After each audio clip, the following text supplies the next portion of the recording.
Folks, Black Star Network is here. Hold no punches. I'm real revolutionary right now. Black power. Support this man, Black media. He makes sure that our stories are told. Thank you for being the voice of Black America, Roland. Stay black. I love y'all. All momentum we have now, we have to keep this going. The video looks phenomenal. See, this difference between Black Star Network and Black-owned media and something like CNN. You can't be Black-owned media and be scared. It's time to be smart. Bring your eyeballs home. You dig?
Today is Monday, October 14th, 2024. Coming up on Roland Martin Unfiltered, streaming live on the Black Star Network. I sat down with Vice President Kamala Harris yesterday in Greenville, North Carolina. We talked about a variety of things, including her agenda for black men, as well as how Trump is a threat to African Americans and this country.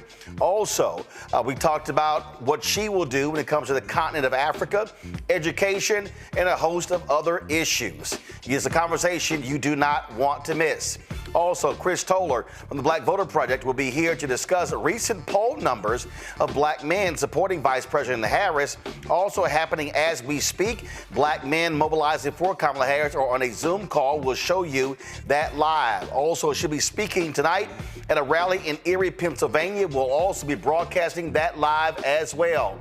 Black MAGA supporter of Donald Trump, Byron Donalds, admits a second Trump term will be like his first when it comes to black Americans. We know how that went. Also, Trump said he wants to use the military against Americans who don't vote for him. We tried to tell you. Folks, it is time to bring the funk. I'm Roland Martin Unfiltered on the Black Star Network. Let's go. He's got it. Whatever the miss, he's on it. Whatever it is, he's got the scoop, the fact, the find. And when it breaks, he's right on time and it's rolling. Best believe he's knowing. Putting it down from sports to news to politics. With entertainment just for kicks, he's rolling. It's on go, y'all. It's Roland Martin, Rolling with Roland now. He's funk, he's fresh, he's real, the best, you know he's Roland Martin now.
Vice President Kamala Harris unveiled today a plan that speaks directly to black men. She lays out, it's called With the Tools to Achieve Financial Freedom, but it doesn't just cover finances, deals with health and other issues. Here's some of the things in this particular proposal from the Harris-Walz campaign. Provide $1 million fully forgivable loans to black entrepreneurs to start a business. Excuse me. Champion education, training, and mentorship programs. Support a regulatory framework for cryptocurrency and other digital assets. Launch a national health equity initiative focused on black men. Legalize recreational marijuana and create opportunities for black Americans. Also in the plan, as I said, it deals with health, education, any number of things there. Now, of course, you've had folks who've been calling for, oh, we need this specific plan. But the reality is, what you see right here also impacts all black people, not just black men. Now, she wants to create and invest in programs that help expand pathways for job opportunities for black men, including promoting apprenticeships, strengthening the public service loan forgiveness program, and investing in more black male teachers. Now, I sat down with her yesterday in North Carolina. We're going to play that interview for you in about 30 minutes. But right now, though, I do want to talk about this particular agenda. Now, what's happening right now is a group of black men on a Zoom call talking about this very thing. And so they're talking, Trey Baker, with the campaign, is talking to Tony West, the brother-in-law of Vice President Kamala Harris. Let's go live to that call right now. President, we've been on the road almost nonstop since the convention, really. And we've got 3 weeks to go. Sort of two things I'll mention. First is that, or three things. First is that this campaign, as you all well know, this election is very, very close. We've got 3 weeks left before we start, before Election Day. And it is so close in all the battleground states. And I believe that this is one of the few elections in American history that will be decided by not just men. And I think that creates a tremendous opportunity to speak to black men about the issues that we care about most. Second thing I'll say is that the vice president is no stranger to these issues. Throughout her vice presidency, certainly throughout her career, but particularly throughout her vice presidency, she has been convening black men at her residence to talk about these issues that are important to us and to our community. This is something she's done throughout her 20-year public service career, but particularly as vice president, she's put a premium on this, whether it's doing visits to small businesses around the country, small black businesses around the country, or whether it is talking about the health and concerns that black men have and are confronting and dealing with that as vice president. This is something that she has done and has made a priority her entire career, and certainly as vice president. Third thing I wanted to talk about was just to give you the sort of top lines of the policy agenda that the vice president rolled out today, the opportunity agenda for black men.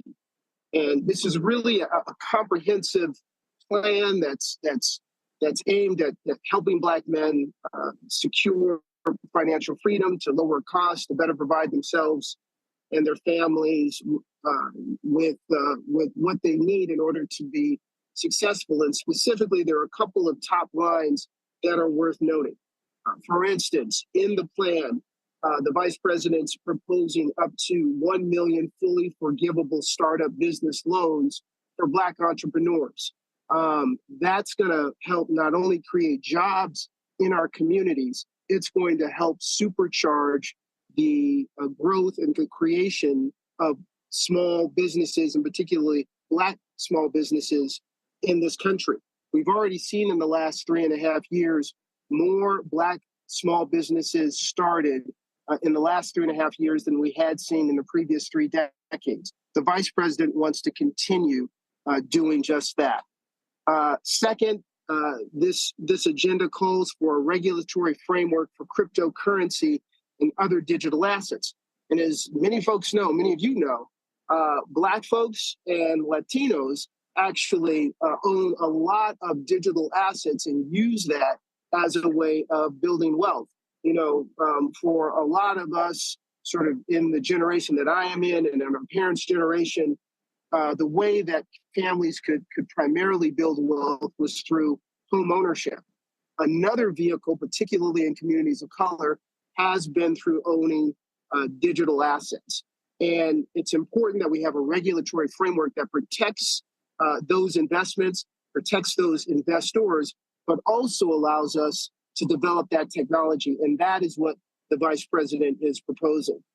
The other thing that is a part of this opportunity agenda is one that goes right to healthcare, a national health equity initiative focused on black men who are disproportionately impacted by right? Mental health, prostate cancer, diabetes, other health challenges, something that is focused on addressing those health issues in a meaningful and impactful way.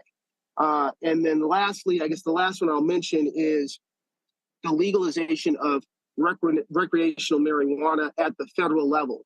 This is so important because a lot of Black entrepreneurs, as we know, have been able to find opportunity in the cannabis industry. But they've been impeded and hamstrung by the fact that at the federal level, notwithstanding the fact that over 30 states have legalized cannabis, at the federal level, we still see cannabis treated as a scheduled drug that makes it very difficult for Black entrepreneurs to get the funding and the capital that they need, the bank loans that they need, because banks and other financial institutions that are federally regulated are very reluctant to fund those ventures. And so by changing that at the federal level, this will create opportunities, particularly it'll create opportunities across the board, but particularly for Black entrepreneurs to succeed in this new industry. So those are the top lines. I'm very excited about it. I'm very excited to be out here on the road and to start talking about this with Black men all over the country. But with that, let me just kick it back over to Trey. Thanks again for joining. But we appreciate what you're doing out on the road. We see you in the car right now. I was with you in Milwaukee. I know you're hitting stops in Philadelphia and in Georgia and elsewhere because it's so important to take this message out. So thank you for the work that you're doing. We will see you on the road as we continue over these next 20 some odd days until we get to Election Day. Appreciate that. We're going to turn now to a group of, or a couple of men who we have on. All right, folks, again, if you want to join that call, we're actually live streaming that on one of our other channels, so you can actually check that out live. That continues as we go forward with our show. Trey asked me to join the calls. I said, Trey, I'm kind of working right now, so I can't do that. Let me bring up my panel, Dr. Julianne Malveaux, economist, president, emerita, Bennett College, also the author out of D.C., Dr. Amakongo Dibinga Sr., professorial lecturer, School of International Service, American University out of D.C., former Renita Shannon, former Georgia State Representative, joining us out of Atlanta. Amakongo, I want to start with you. So, first of all, let's be real clear. All of this stuff has been going on. And I'm just going to say this, that this reminds me of what happened during when Stacey Abrams was running for governor. We saw all of these stories about, oh my God, she's awful with Black men, and Black men not going to vote for her. Things are not going well. Then when the election happened, none of that was the case. You have white media driving this narrative. And it was like manna from heaven when Obama made his comments on Friday. And they have been talking about it since Friday and Saturday and Sunday and today. And, the thing for me as I look at this is we had the panels last week when we were in Philadelphia. And I'm going to stand on this. I don't care what anybody has to say. And I dare them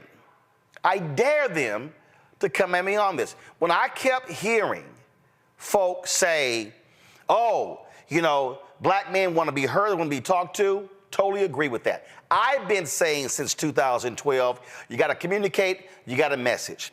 But then when people kept saying, Black men need to hear a specific agenda, just like all these other Black people kept saying specifics. As a matter of fact, I had somebody on my Instagram page.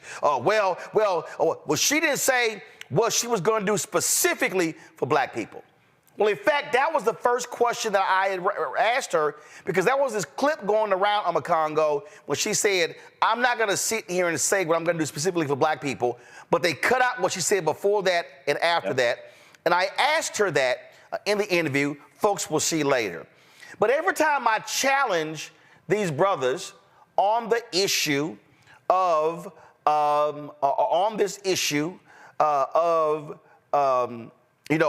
what specifically, they can't seem to answer. Yep. And then when they bring it up, I then go, this happened. and I lay all these things out. And then when they do that, I then talk about how those very same things have a direct impact on black women. And it's not like black women are saying, well, you ain't saying nothing, doing nothing. And so that's what bothers me. And so I appreciate what the vice president put out today, but to act as if Biden-Harris hasn't done anything that has an impact on black people is simply nonsensical. 100%. Look, if you don't know what Vice President Harris's plans are now, you either don't know how to read or you simply just don't care to know. Because it's all been out there. It's been all on. You've talked about it even before she was, running for president. Look, the fact of the matter is, and then we can flip it, Roland. Donald Trump's been running for out there for 8-9 years now. What's his plan? What's his plan for black people? What, the Cadillac plan? Is that what's going on with Trump? So what is it that we know about him? Vice President Harris has been direct. She's been authentic. She has talked about this, again, before she was running for president. And on top of that, you have people like yourself, organizations like the Black Economic Alliance, who've also talked about her agenda for black people. And then the flip side, which what you started with, people are, especially in these white media outlets, are setting it up to blame her potentially losing the election on black men specifically and black people as a whole, which makes no sense because, as we always talked about, black men are number 2 behind black women. And no other group, no other presidential candidate has numbers that represent for them as high as black women followed by black men.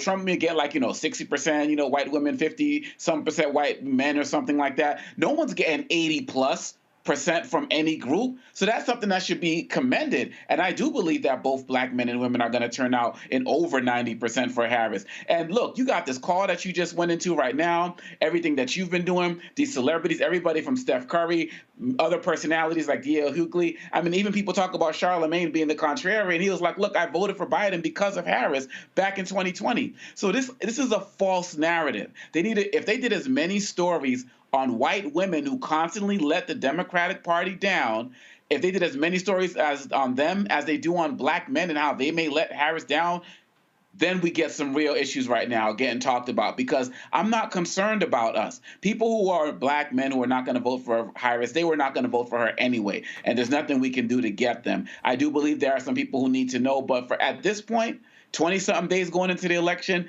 the onus is on those folks who say they don't know to get out there and find out. Like, Google Kamala Harris black men and everything you'll know, type in Black Star Network or Roland Martin so you can go to a real source, and everything you'll need to know is right there. Watch this interview tonight. Share this interview. And outside of that, if you didn't vote for her because you say you don't know her policies, you chose to remain ignorant, and that's on you. See, here's the thing right here, Renita. They laid out, again, this Vice President Harris will deliver for black men. And so it lays out a variety of things in here. First and foremost, look, I was there in Detroit. I was there in Atlanta. She went to Atlanta multiple times. She went to Charlotte, actually talking about this economic opportunity tour. And so then you go through here. So you heard the things that we already talked about, launching a national health equity initiative focused on black men that addresses sickle cell disease, diabetes, mental health, prostate cancer, and other health challenges that disproportionately affect them. And so then you go through here and you see these things. You look at the issues here where you talk about this $20,000 forgivable loan for black entrepreneurs. And so then when you go through here and you begin to see a partnership with the Small Business Administration, expanding access to bank accounts. Again, when you talk about enabling black men and other workers to profit when company executives profit, expanding pathways for black men to good paying jobs, whether or not they have a college degree, and on and on and on. Now, I say all of that. I say all of that because, again, those things are good because, again, what black folks are saying is I want to hear from you in terms of what you're going to do. But when I think about hashtag we did that, and that's what I use here. Here we go to my iPad, because I asked the White House, tell me exactly what you actually accomplished in 3.5 years for African Americans. I need everybody listening. I'm just going to go through this here. So They sent me, achieved lowest black unemployment rate on record, created 2.4 million jobs for black workers as of August 2024, lifted 400,000 black children out of poverty by increased SNAP benefits through updating the Thrifty Food Plan. Who wants to actually cut the SNAP program? Republicans. Grew black American business ownership at the fastest rate in over 3 decades. Triple the number of SBA-backed loans to black-owned businesses. Awarded a record $10 billion in federal contracts to black-owned small businesses in 2023. Invested more than $16 billion in HBCUs. Secured a $900 increase to the maximum Pell Grant Award, largest increase in the past 10 years. And here's the piece. That Pell Grant money is actually in addition to the HBCU money. Then approved the cancellation of almost $170 billion in student loan debt, rooted out racial bias in home appraisals, and closed the black-white home valuation disparity gap by 40%. And you'll hear me talk to Vice President Harris about that. Reduced mortgage insurance premiums for FHA loans, saving 76,000 black households $900 a year. Cut costs for high-speed internet to 5.5 million black households with the Affordable Connectivity Program. Distributed $2.2 billion in financial assistance to over 43,000 farmers who experienced discrimination. And of course, Stephen Miller, Trump's white nationalist, sued to stop the money that was allocated to black and Hispanic farmers. Led a historically equitable economic recovery. Black wealth, even after adjusting for inflation, is up 60% to pre-pandemic levels, the largest increase on record. Ending health disparities. It says right here, lower premium costs by an average of $800 for millions of Americans, increasing black enrollment in the Affordable Care Act coverage by 95%, more than 1.7 million people since 2020. That specifically impacts black men and their health. Lowered monthly premiums for health insurance, capped the cost of insulin at $35 and out-of-pocket drug costs at $2,000 for those on Medicare. Announced the first 10 prescription drugs for Medicare price negotiation, saving some $1.5 billion. Made sickle cell disease the first focus of the new Centers for Medicare and Medicaid Services model. Expanded Medicaid postpartum coverage from 60 days to 12 months in 46 states and Washington, D.C., covering 700,000 more women in the year of childbirth. Secured an additional $1.5 billion for a Head Start.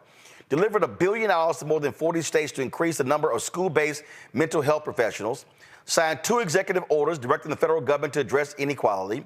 Protected black history as American history. Signed the Juneteenth National Independence Day Act. Designated Springfield 1908 Race Riot and Emmett Till and Mamie Till Mobley National Monuments. Signed the Emmett Till Anti-Lynching Act to classify lynching for the first time as a federal hate crime. Worked to protect the sacred right to vote through executive actions and continued calls for legislation. Appointed the first black woman to the Supreme Court. There are more black women federal circuit court and more black women to federal circuit courts than all previous presidents combined, and more black judges appointed in a single term, more than any other president in American history. Signed an executive order on police reform when Senate Republicans blocked the George Floyd Justice Act. Signed into law the first bipartisan Safer Communities Act. Secured $350 million in funding specifically for community violence intervention programs. Pardoned thousands of Americans under federal and D.C. law for simple possession of marijuana. Helped bring crime to its lowest level in 50 years, lower than during any year of the previous administration. And what's not in here, I'll add, that was one patterns and practice investigation, Renita, under Trump, 12 under Biden-Harris. Donald Trump executed 13 people in 6 months on the federal level, 0 under Biden-Harris. Then, when you look at Department of Justice, mortgage discrimination, settlements with various people, putting former cops in prison for beating black people, jailers and wardens, exact same thing, investigations and action against various juvenile programs in Texas, as well as investigating prison conditions in Mississippi, South Carolina, Georgia, and on. Now, my criticism of the Biden-Harris administration is that this stuff was not constantly touted over the last 3.5 years. But I can't act like it didn't happen. Well, it's that time of the year and this part of the election cycle where, as the election tightens, we see this every time where we see folks who instantly go to blame black men, saying that they are not going to vote for the candidate. And so once again, things are being blamed on black men when, as you said before, it's just not true. The majority of black men do still vote for Democrats, just like the majority of black women do. You mentioned, here in Georgia in 2018, there were over 1 million black people of every gender that did not vote for Stacey Abrams. So this is not something where it's, something that is factually based to just say that black men are always the ones letting us down. It's just not true. I also think this is very interesting that right now the polling shows that Latino men are 15% behind Latino women as it relates to how they feel about the Harris campaign, but nobody is, sort of preemptively blaming them for, impending loss. So I think all of that is very interesting. Yep. This is the thing. Voters are very simple. They have to, number one, understand what you are saying you will do. So things need to be in very simple layman's terms when you're talking about what policies you're going to move forward. And then the second thing is whatever you're saying you're going to do has to align with the voters' priorities. So it doesn't matter how long the list is that you give of the things you've done. If it's not what the voters, what was their top priorities, it will count as essentially nothing. I think that the plan that she rolled out today, I see two good points. I see 2 points that need more specifics, but then I see 2 good points that I think hit that sweet spot of easy to understand, and it does go to what I have heard black men say are part of their priorities. It's that $1 million for small business loans. That's important because we've heard over and over again black men say that they are interested in not so much, obviously there's a certain population that wants to have better jobs, and we need that with the livable wage. But then there are some black men who have said this is their life dream, just to be able to start a small business, feed their family, take care of their family, and be able to work for themselves. The second thing that I think is a big deal is the fourth policy that talks about legalizing marijuana. This is so important, not because we are saying that black men care about marijuana so much specifically, but what we know is the war on drugs that started in the 80s ruined a lot of lives, and black men were disproportionately targeted for that crackdown sort of by the criminal legal system. And so criminal legal reform is extremely important. And so whether you're talking about black men saying, hey, I remember what happened to me and this was not fair and it ruined my life, or whether you're talking about black men who maybe never had any interest in marijuana, they still have relatives in their family who are other black men, and black women also have black men in their families too. And they want to know that their lives are not going to be ruined because of policy that just does not make any sense. So I think that those 2 policies that she's got are definitely the sweet spot, and I think she needs to go further in that direction. I'd love to see some clarification on the health initiative, because what are we talking about? Are you saying that even if you don't have insurance, you'll get free colonoscopies, or are we just saying we're going to talk to black men about why it's important to get your colonoscopy? Well, this is the direction. But here's the thing, Julian. Again, go to my iPad. If black men are saying, hey, we want to see loans to black-owned businesses, this is a press release from September 21st, 2023. SBA data shows major increases in loans to black-owned businesses under Biden-Harris. That's actually been happening. It's been happening. So, again, if anybody out there who's like, oh, she's saying black-owned businesses are going to get loans, they have been getting loans. They've tripled. Go right ahead. No, you're absolutely right, Roland. I think that the biggest flaw in the Biden-Harris administration has been their failure to trumpet their victories. And so now we're getting this, and it's not like we're just getting it. We know about what they've done. Some of us know, but as Oma Congo says, if you don't know, it's because you don't want to know. I mean, I'm sick of people saying, give me more specifics. She's giving you as many as she can. She can't tell you exactly what's going to happen because she doesn't know what the Senate is going to look like, what the House is going to look like, but she's showing her intent. And so I think there are a lot of people who are shilly-shallying. And among those shilly-shallying are the mainstream media. I keep seeing in the background in my office most of the day. I do switch to Black Star Network every now and then. But in any case, I think today that every show has had something about black men, something negative, black men not voting for Harris. And it's a way, first of all, driving a wedge through the black community, which, white folks love, driving a wedge in the black community so that black women and black men get to be at each other's throat about this. That's number one. But number two, as Renita says, it demonizes black men. So if the unfortunate occurrence is that Kamala Harris loses, which we pray does not happen, I can hear the pundits already. She lost because of black men. Let's be clear about what proportion of the population black men are. Let's be clear about what black men, could do, could not do. And let's not allow this to draw a wedge in our community, because that's what they like more than anything else. Now, the third thing I will say is that there are these, what is it, black men for Trump? I was online looking at that earlier today, and you want to know who are these black men and why. Now, I'm not throwing shade at anybody, but one of the people is Kwame Kilpatrick. Loved the brother when he was mayor of Detroit. Trump pardoned him. So is this a quid pro quo or what? His politics were never aligned with the Trump, but now he's in this group of, I think they listed 5 or 6 black men. I didn't know any of the other ones. Not that I have to. I probably wouldn't want to. But just look at who these black men are and where they're coming from. And then finally, I don't know what's going to happen in the interview with Charlemagne the God. I've never listened to his show. I guess I have to catch up on my cultural awareness. But they've already demonized him, say he's going to be hostile to her. Now, how do they know? So again, it's really trying to throw black men under the bus, and it's objectionable. White folks say they don't want to play racial politics, but they play racial politics all the time. And this is certainly one time when they're lifting up black men in a negative way that they're playing racial politics.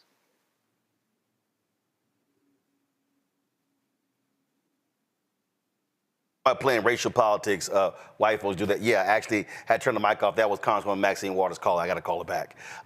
They play racial politics all the time, and the reality is they need to be challenged as well on what the hell their numbers look like. Chris Towler, he's the director of the Black Voter Project, co-founder of Black Insights Research, joins me now from Sacramento.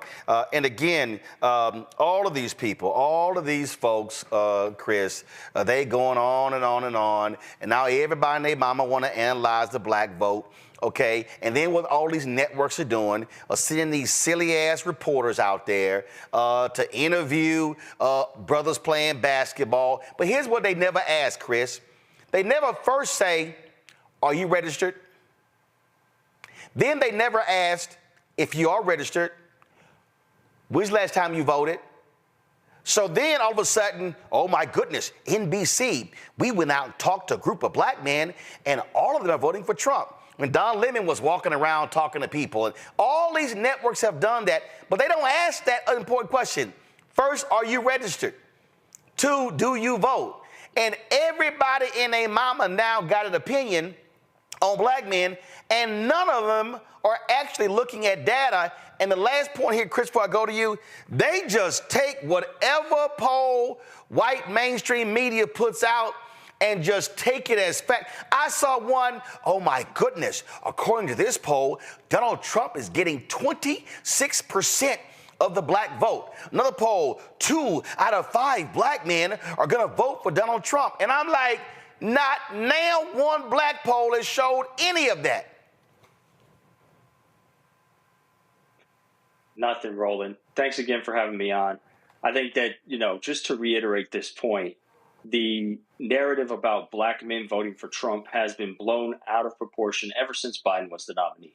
Even back then, the number of black men supporting Trump was not any higher than in 2020.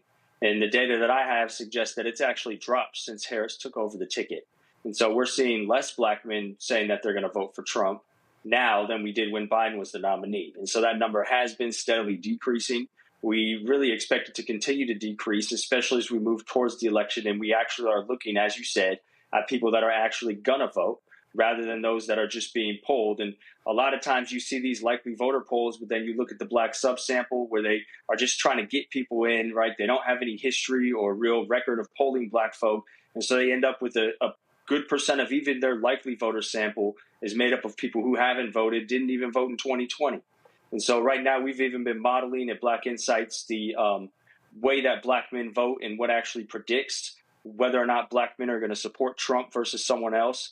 And other than the idea of Trump as a threat being a major factor in determining whether or not black men are going to support Trump, it's also whether or not you voted in the past, specifically in 2020.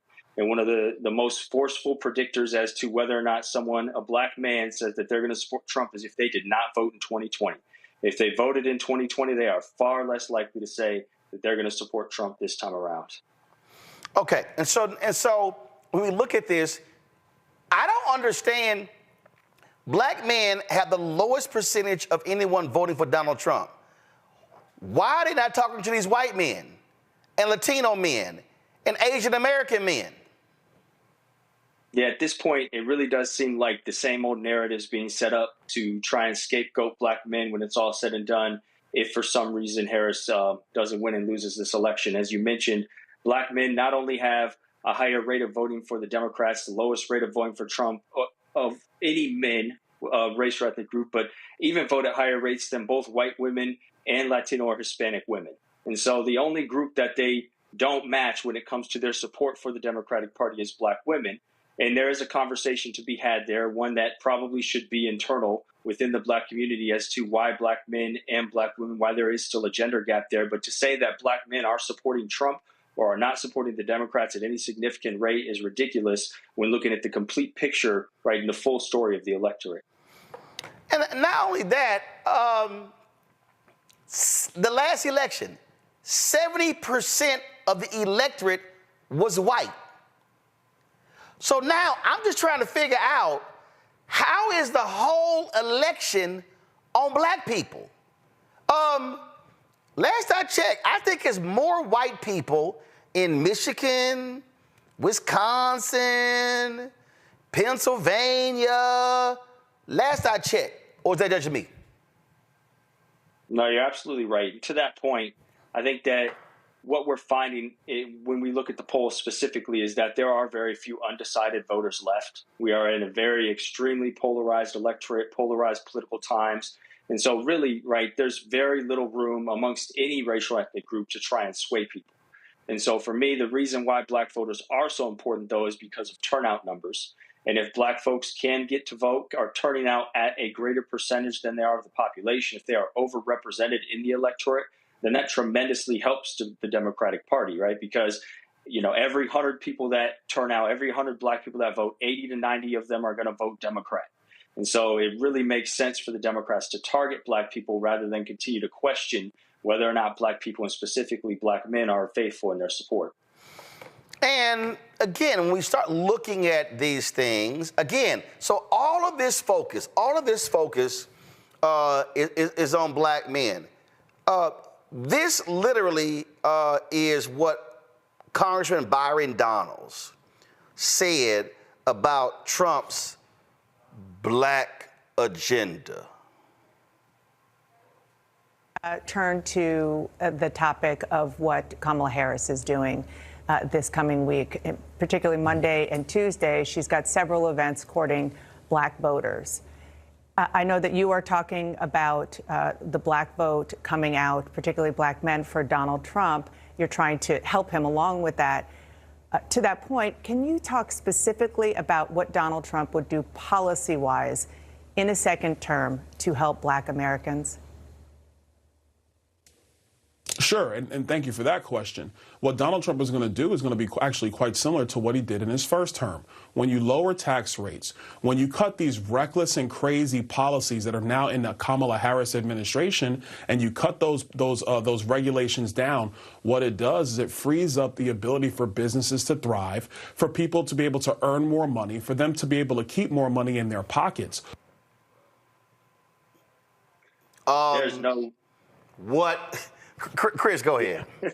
There's no specificity there whatsoever, right? When asked what specific plans Trump has in mind, there's nothing, because there's no plans, right?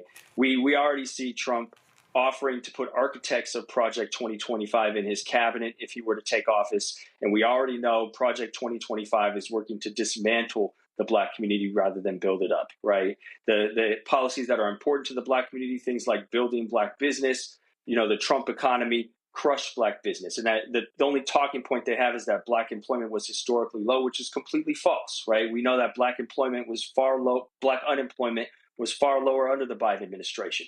Other issues that matter to the black community, policing, right? We already know Project 2025, the MAGA wants to give police federal immunity, right? Expand immunity for police forces. Other issues important to the black community, you know, you want to go as far as talk about reparations. We've recently heard Trump himself and a number of Republican surrogates say that reparations are not something that they support, right? They don't support taxpayer or federal funded reparations for descendants of slavery. So it's very clear that there is no agenda there from Trump whatsoever for the Black community.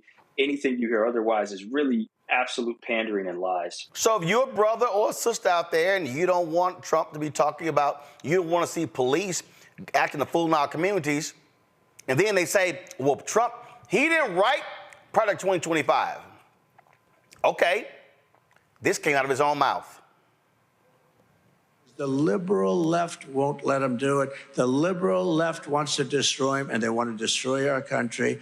You know, if you had one day, like one real rough, nasty day with the drugstores as an example, but they have to be taught. Now, if you had one really violent day, like a guy like Mike Kelly, put him in charge, Congressman Kelly, put him in charge for one day. Mike, would you say, he's right here, it's a chain of events that's so bad. One rough hour, and I mean real rough, the word will get out and it will end immediately. End immediately. You know, it'll end immediately. Crooked Joe Biden do it because the liberal... What he's saying, Chris, let's unleash the cops on all these neighborhoods, we'll be good. Well, where's he talking about as well, right? We've heard him say many other times the places that he feels need to be targeted, the places where crime is out of control. He's talking about some of the blackest cities in the country. He talks about Detroit. He talks about D.C., Atlanta, Baltimore, as these places where they need extra enforcement, where people need to be put back in their place. So it's no coincidence that, you know, these things, he's not saying these things in a vacuum. You have to be able to connect all the dots here, is when he's talking about unleashing police, unleashing force on people. And then the next day he's talking about how some of these cities, the blackest cities in America, are out of control. It's all related, right? This is all part of his philosophy and the politics that he sees for the world and for America going forward. And I'm sure somebody is saying, well, I didn't really hear him say that he's going to give cops immunity. Here it is. Come on, guys. I'm giving federal immunity to police officers. Let me roll it back. That we're going to give immunity to police so they can do their job. I'm giving federal immunity to police officers so they can do their job. Right there. Yeah, we're going to give immunity to police right there. so they can... Give federal immunity to police so they can do their jobs. Let me remind everybody, when he was there, Jeff Sessions, we're going to pull back on consent decrees because it's hurting morale of cops. He's saying, I'm going to let these folks do whatever the hell they want to do in neighborhoods nationwide. Well, and furthermore, Roland, he's also saying that he wants to dismantle educational systems, first starting with Black history, starting with education about slavery, moving as far as dismantling the Department of Education altogether so that this misinformation campaign of the right wing, the far right messages about Black people can be the dominant message that people hear, and that we won't even have an opportunity to learn about what police have been doing or are doing to people in our communities, right? We won't be able to talk about George Floyd or Trayvon Martin in the classroom. We won't be able to talk about the 1619 Project. We won't have the opportunity to have these conversations according to the Project 2025 and the far right agenda. Last question. I know you got an interview to do for the other network, and that is this here. Do you believe over the next 23 days, we're going to see Vice President Kamala Harris build her lead among African Americans? And do you think, based upon what you're seeing, that it's going to get to 88, 90%? Yeah, I think the lead was going to build regardless. I think as the election got closer, Black support was, and we've seen this in the polls, coalescing around Harris and moving away from Trump. I think a lot of the early polls, they were bad polls to start with, but they were also capturing a lot of unlikely voters in those samples, people who weren't sure yet because it was really early in the game. So I think that was going to happen regardless. I think what her messaging, if she continues to focus in on the Black community and message directly to the Black community as she's been doing, we could see turnout skyrocket as well. And so I think we will see the 88, 90 support from the Black community for Harris, but I'm hoping we also see the 65, 66% turnout levels that we saw under Obama, right? And that's really what we need to have a dominant victory so that we don't have to worry about any of these legal challenges, challenging vote certifications or vote counts anywhere in the state, in the country, already understanding that the states with high black voter populations are going to be the target there. And so really, I'm really happy about everything that's been going on, the developments in the last 72 hours, her coming on your show and really doing a really in-depth, clear interview with you about issues to the black community, and I hope she keeps it up. All right, Chris Towler, we certainly appreciate it. Thanks a lot. Thank you. All right, folks, going to go to a quick break. We come back on Roland Martin Unfiltered. We'll have for you my interview with Vice President Kamala Harris. We'll play that we'll play that. We'll also talk with our panel about that as well. Also, don't forget, Donald Trump, he wants to unleash the military against his critics. He actually said it. You're watching Roland Martin Unfiltered on the Black Star Network. He told us who he was. Should abortion be punished? There has to be some form of punishment. Then he showed us. For 54 years, they were trying to get Roe v. Wade terminated, and I did it, and I'm proud to have done it. Now Donald Trump wants to go further with plans to restrict birth control, ban abortion nationwide, even monitor women's pregnancies. We know who Donald Trump is. He'll take control. We'll pay the price. I'm Kamala Harris, and I approve this message. In 2016, Donald Trump said he would choose only the best people to work in his White House. Now those people have a warning for America. Trump is not fit to be president again. Here's his vice president. Anyone who puts themselves over the Constitution should never be president of the United States. It should come as no surprise that I will not be endorsing Donald Trump this year. His defense secretary. Do you think Trump can be trusted with the nation's secrets ever again? No. I mean, it's just irresponsible action that places our service members at risk, places our nation's security at risk. His national security advisor. Donald Trump will cause a lot of damage. The only thing he cares about is Donald Trump. And the nation's highest-ranking military officer. We don't take an oath to a king or a queen or to a tyrant or a dictator. And we don't take an oath to a wannabe dictator. Take it from the people who knew him best. Donald Trump is a danger to our troops and our democracy. We can't let him lead our country again. I'm Kamala Harris, and I approve this message. I get it. The cost of rent, groceries, and utilities is too high. So here's what we're going to do about it. We will lower housing costs by building more homes and crack down on landlords who are charging too much. We will lower your food and grocery bills by going after price gougers who are keeping the cost of everyday goods too high. I'm Kamala Harris, and I approve this message because you work hard for your paycheck. You should get to keep more of it. As president, I'll make that my top priority. Hey, what's up, y'all? I'm Devon Frank. I'm Dr. Robin B., pharmacist and fitness coach, and you're watching Roland Martin Unfiltered.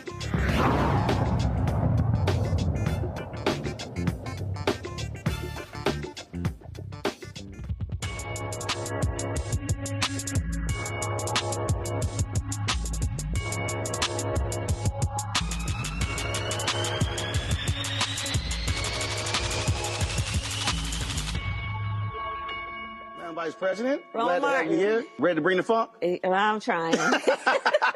I'm trying. Let's get right to it. So right before I walked out there, someone posted a clip, and usually the clip, I'm not going to sit here and say I'm going to do anything specifically for African Americans. But folk don't talk about what you said right before when you said that public policy that benefits black folks, it benefits everybody else. Right. Even when we look at historically, Civil Rights Act, Voting Rights Act, it actually didn't just impact the African Americans, it impacted everyone else. But talk about that, because so many people have only clipped that one part without understanding the public policy implications. That's too bad. That's too bad. I'm sorry to hear that. Right. So you know that, I mean, going back even before, but Dr. King was very clear, right? If you have certain policies that recognize, one, that not everybody starts out on the same base.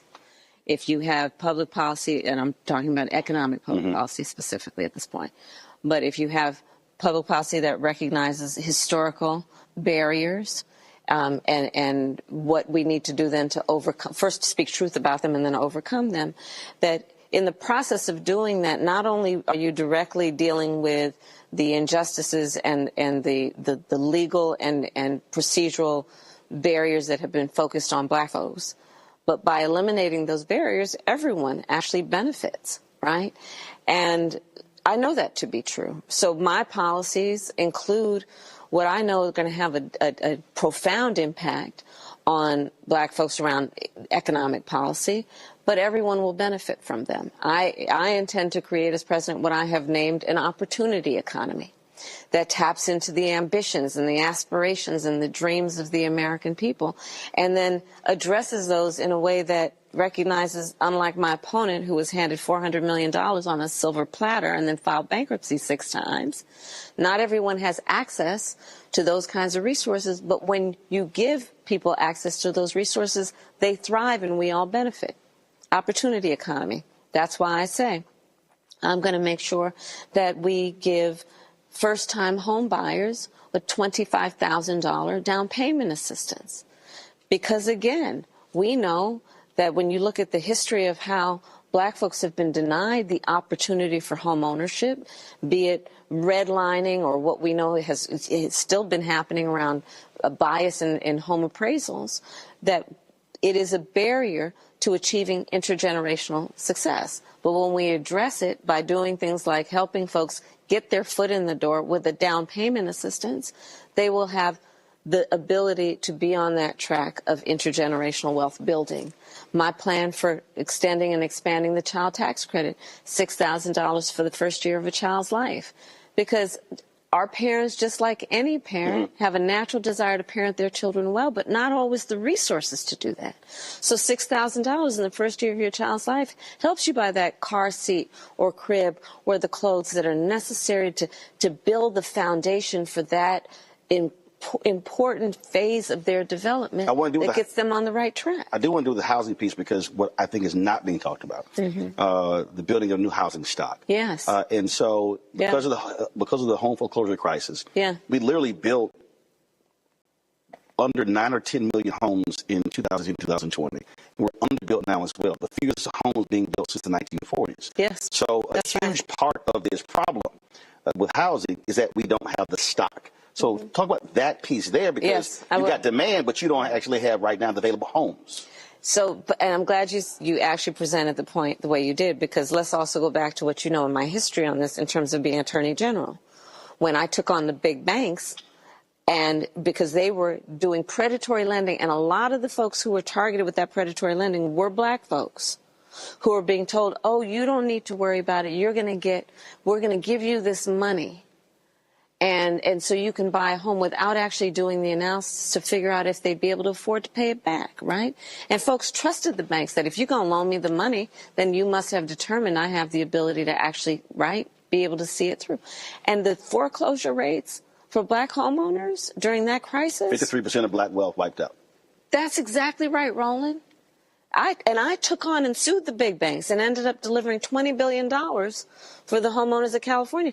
The former President Obama recently mentioned the fact that I actually took on the Department of Justice and the administration saying, I'm not going to do a deal that brings crumbs to the table. But not just when you're Attorney General, because even right now, the DOJ, Civil Rights Division, the redlining lawsuits, mortgage discrimination. We have been taking all of it on. Mortgage discrimination, also discrimination in home appraisals. We've taken on the fact that, you know, those stories about a black family is trying to get their home appraised. They want to get a second mortgage. They want to sell the house, whatever. And they bring in the appraiser. The appraiser looks around, looks at the family pictures, and appraises it for less than it's worth. The famany knows that. They're not stupid. The black folks got to remove photos, so books, then they DVDs, remove photos and everything else, right? They remove all the blackness. All of that. And then they ask a white family that's a friend of theirs, come in, they put up their pictures, and the house gets appraised for more. Racial bias, we're taking that on for the first time. And I want to give due credit to former Secretary of HUD, Marcia Fudge, for being a leader on that. These are the things we've taken on. And as president, to your point about supply, I'm going to create tax incentives for home builders and developers to build 3 million new housing units by the end of my first term, because a big part of jacking up the prices has been the supply is not meeting demand, so the prices are higher. And when you couple that with $25,000 down payment assistance, we have the ability to give people the opportunity to achieve what generations before called the American dream, but which has been out of reach for too many people. My work around thinking about how it's going to directly impact black folks is knowing that when you look at racial bias in home appraisals. When you look at the disproportionate rates of black home ownership to other people having home ownership, it's too low. And it's not because we don't aspire to have a home or buy a home. My work is about looking at small businesses, knowing they're the backbone of our economy in the neighborhood, in communities, and giving folks an extension of a tax deduction. So it's not just $5,000 for a startup small business, but $50,000, because nobody can start up a small business on $5,000. I'm glad you mentioned small business. I was talking to a black restaurant owner in Houston, and we were talking about the corporate tax rate. Yeah. And one of the things that he said was, he said, listen, I'm looking at her proposal. I'm looking at what was the place beforehand. He said, because when it got cut, it puts $500,000 in my pocket. Yeah. When I was in Georgia, Senator Warnock's campaign in 2022, a black woman said, hey, she said, I get reproductive rights. She said, but I'm not having any kids, but I do care about taxes. Yeah. And so that's one of the things that I'm hearing from a number of African-American business owners who are saying, okay, what will Vice President do if she's president deal with corporate tax rate? And so you talked about increasing it. Will that mean a certain cap? So let's say if you 50 million, 100 million revenue or less, will that go up? Or will that corporate tax rate apply to all businesses?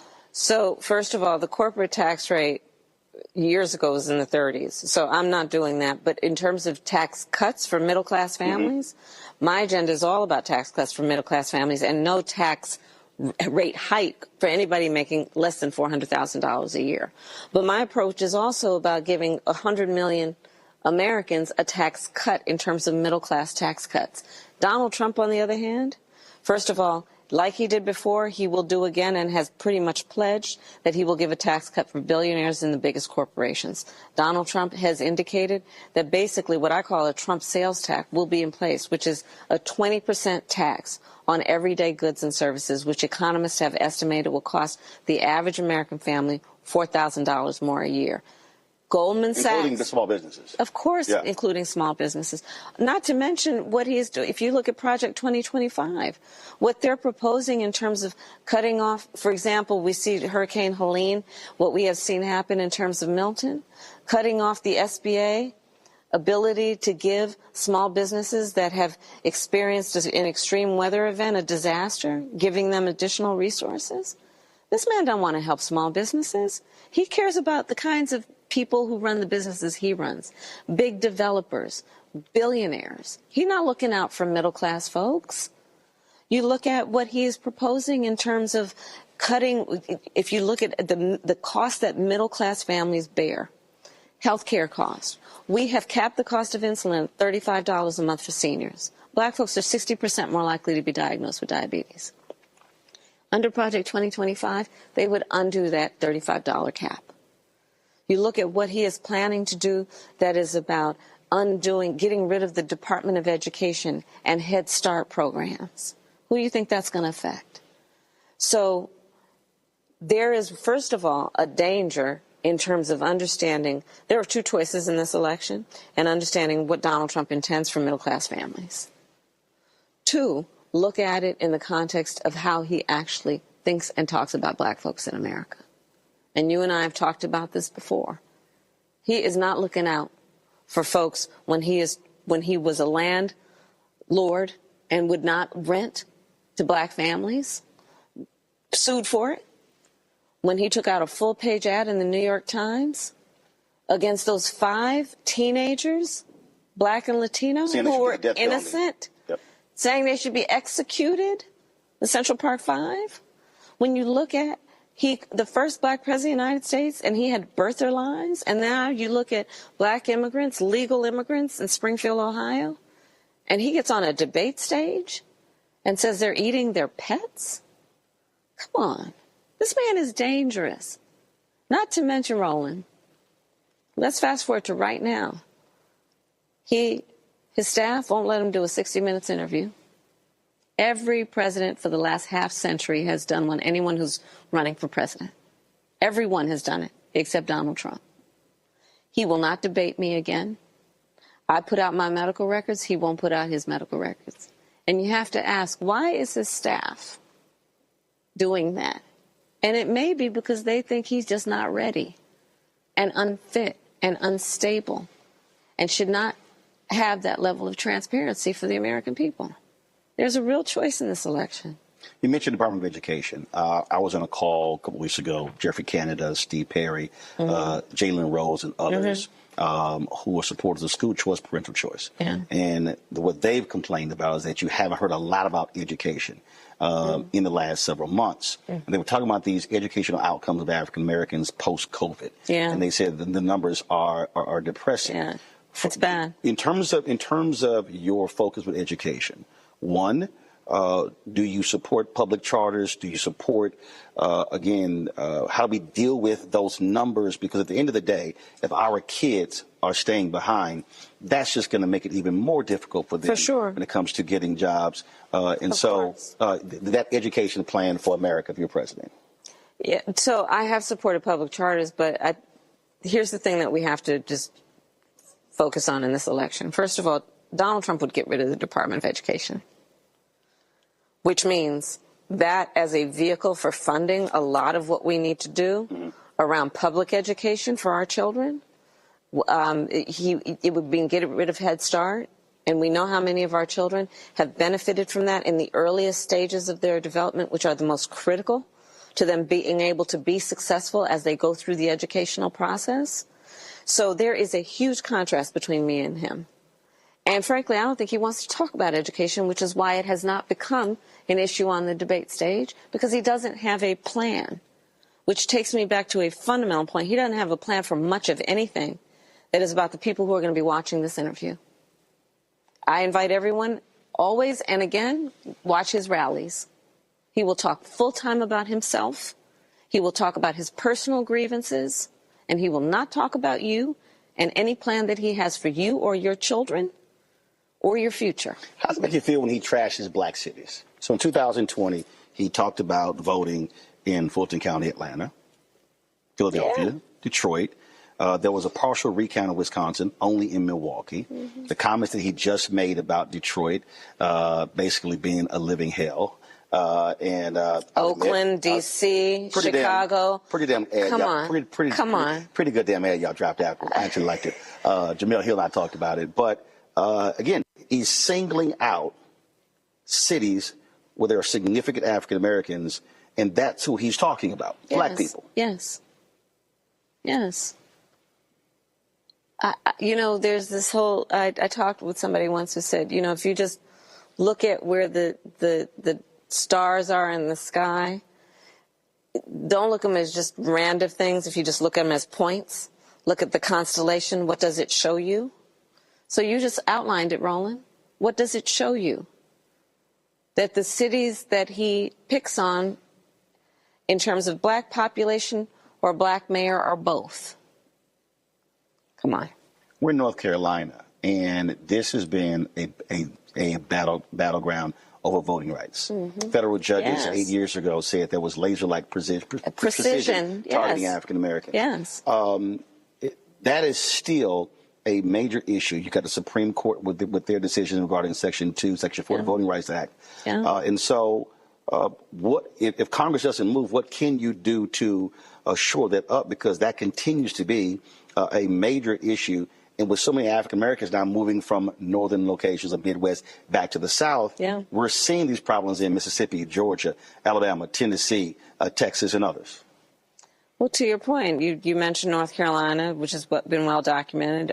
You look at, even though I must say that North Carolina has a governor in Roy Cooper who has tried to do everything he can to ensure that voting rights are intact, but he does not have a veto-proof majority in the state house. Plus, Dems lost the Supreme Court as well. Well, and so, I think that we should all, whoever's in North Carolina watching this, Josh Stein running for governor, it's going to be very important.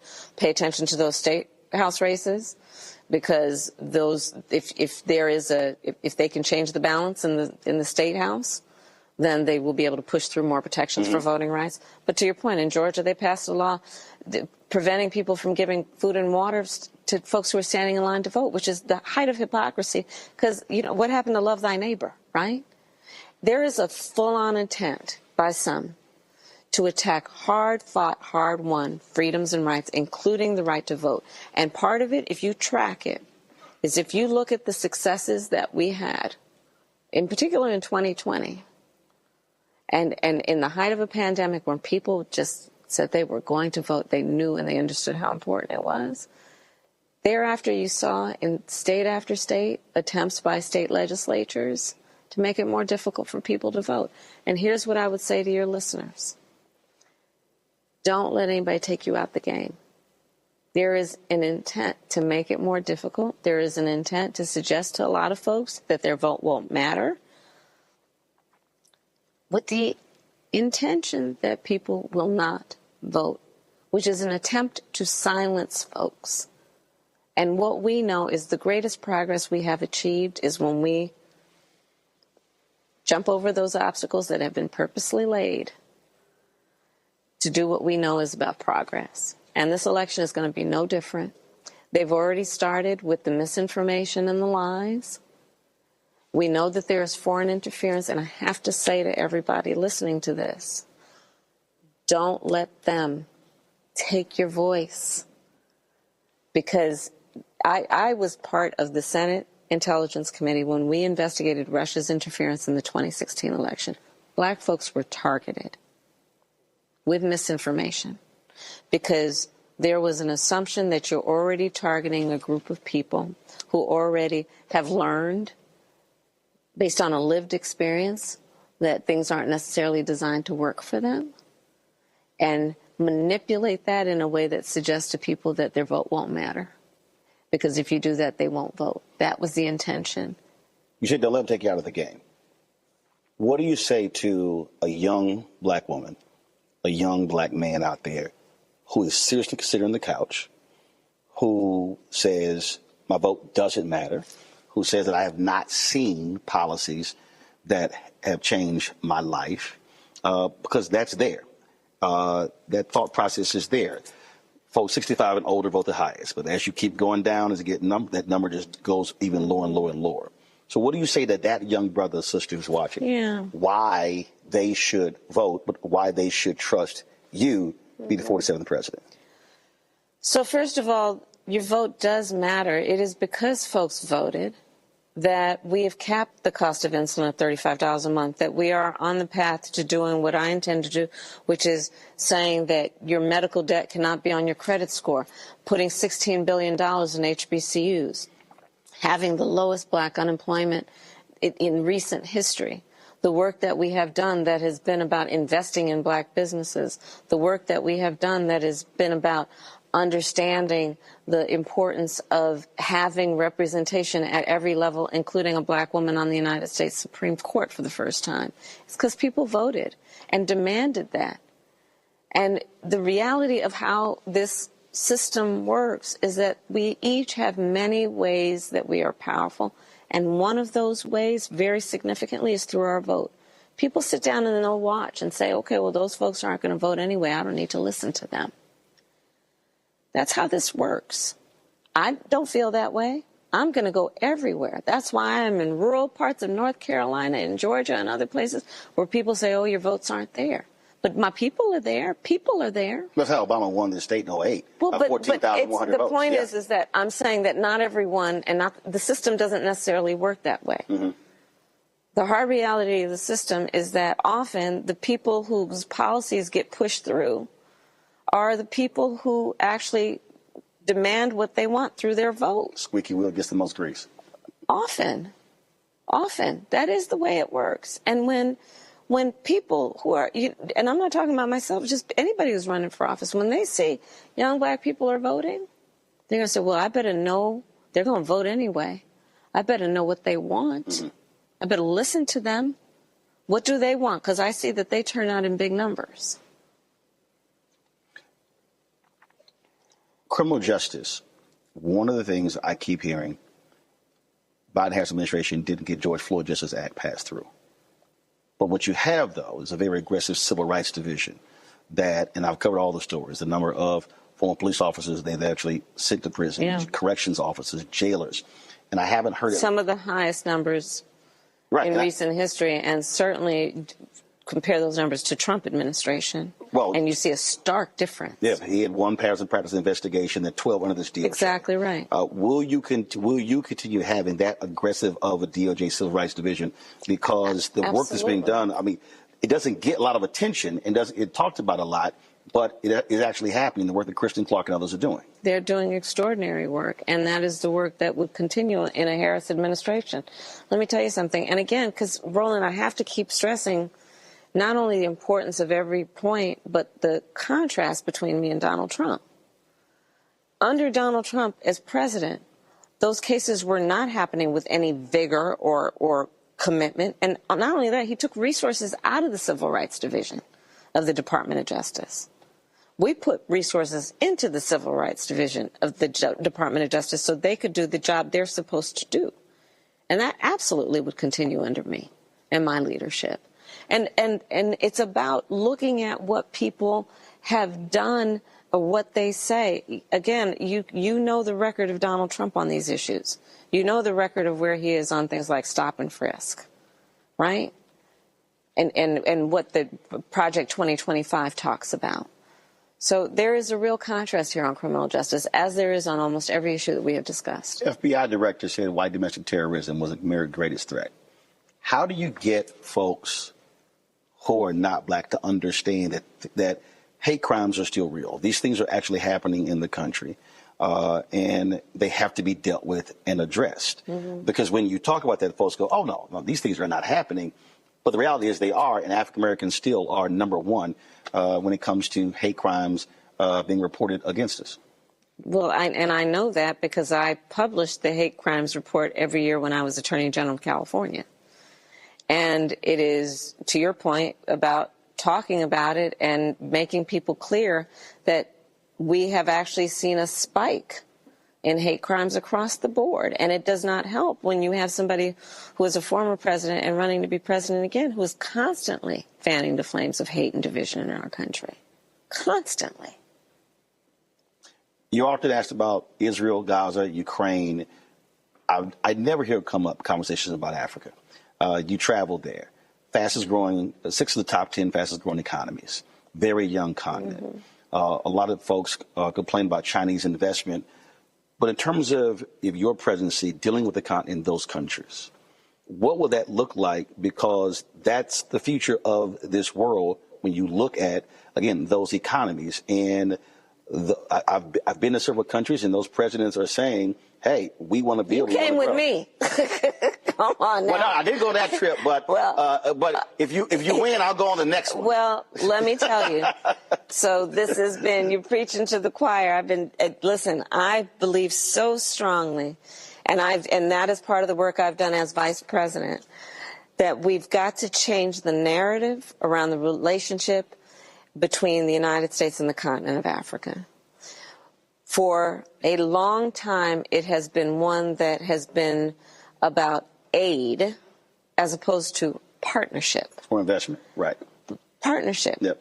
Which includes U.S. investment. So the work I've done as vice president has been to begin to change that relationship, and including the delegation that I took to the continent, which was focused on, I brought billions of dollars and have worked on billions of dollars of U.S. investment in the continent and in countries on the continent of Africa, looking at what we need to do around. Also, I've been partnering with technology companies around digital inclusion, so ensuring that folks have access to fintech, to financial banking and sectors.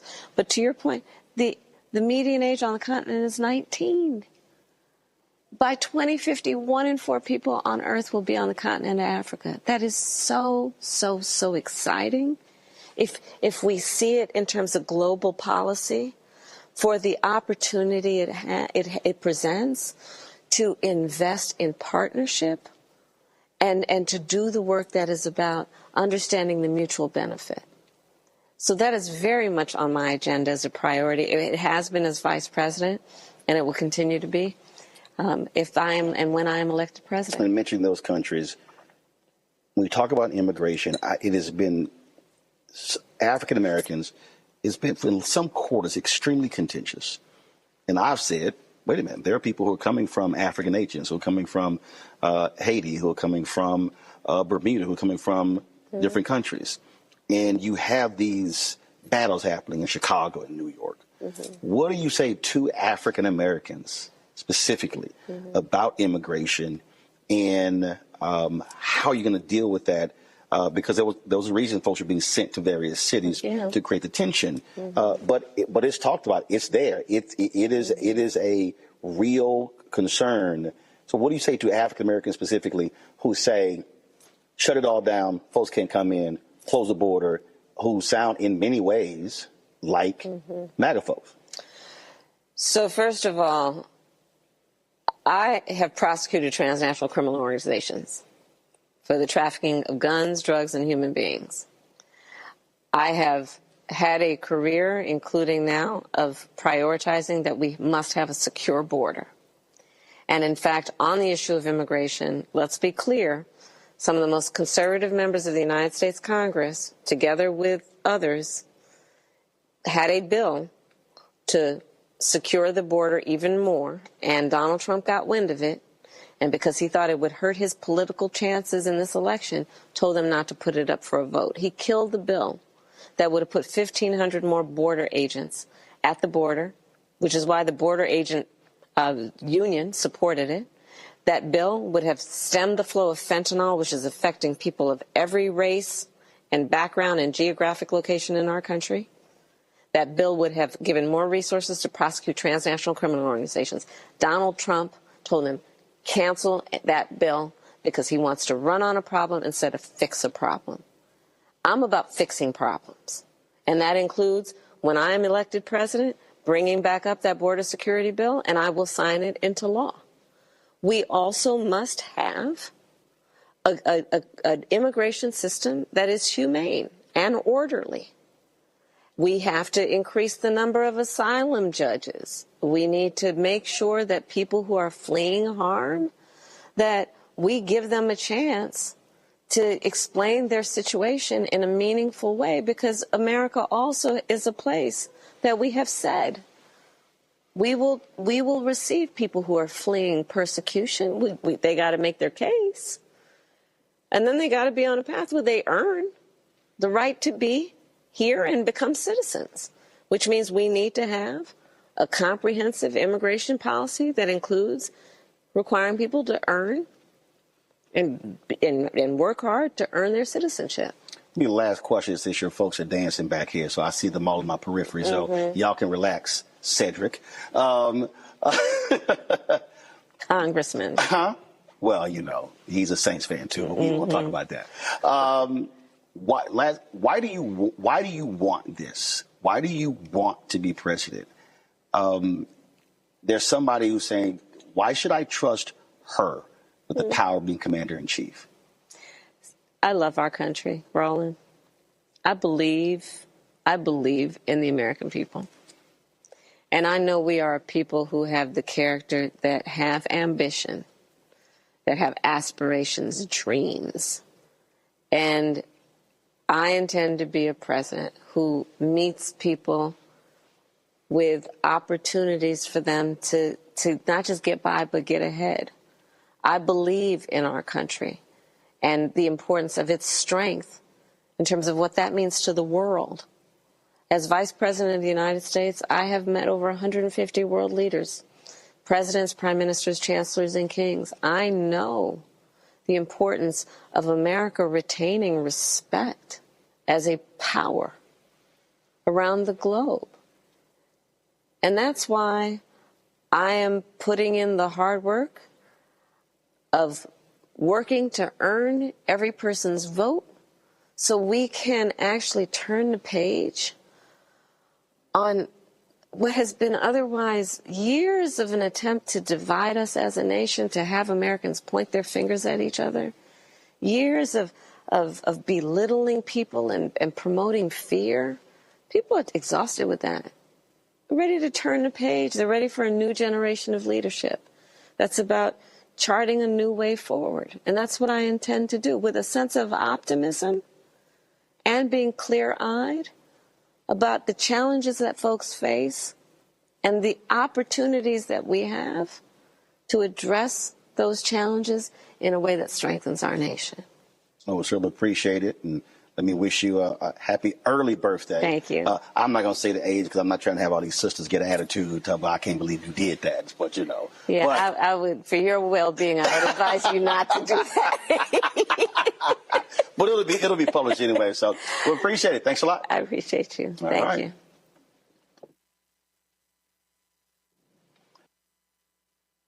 Bob and I both voted for Donald Trump. I voted for him twice. I won't vote for him again. January 6th was a wake-up call for me. Donald Trump divides people. We've already seen what he has to bring. He didn't do anything to help us. Kamala Harris, she cares about the American people. I think she's got the wherewithal to make a difference. I've never voted for a Democrat. Yes, we're both lifelong Republicans. The choice is very simple. I'm voting for Kamala. I am voting for Kamala Harris. IVF is a miracle for us because it allowed us to have our family. After having my daughter, I wanted more children, but my embryo transfer was canceled 8 days before the procedure. Donald Trump overturning Roe v. Wade stopped us from growing the family that we wanted. I don't want politicians telling me how or when I can have a baby. We need a president that will protect our rights, and that's Kamala Harris. I'm Kamala Harris, and I approve this message. Of 100 Republicans who worked in national security for Presidents Reagan, both Bushes, and for President Trump, now endorsing Harris for president. She came up as a prosecutor, an attorney general, into the Senate. She has the kind of character that's going to be necessary in the presidency. Vice President Harris is standing in the breach at a critical moment in our nation's history. We have a shared commitment as Americans to do what's right for this country.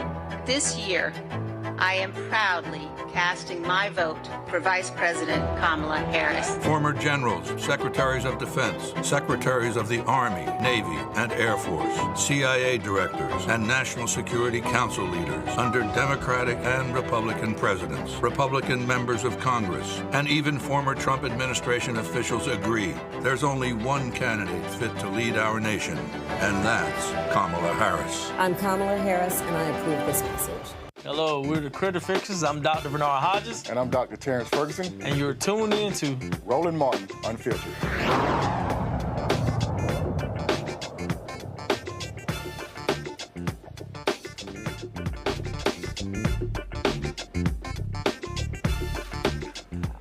All right, folks, let's talk about that interview with our panel, Julian, Amakongo, and Renita.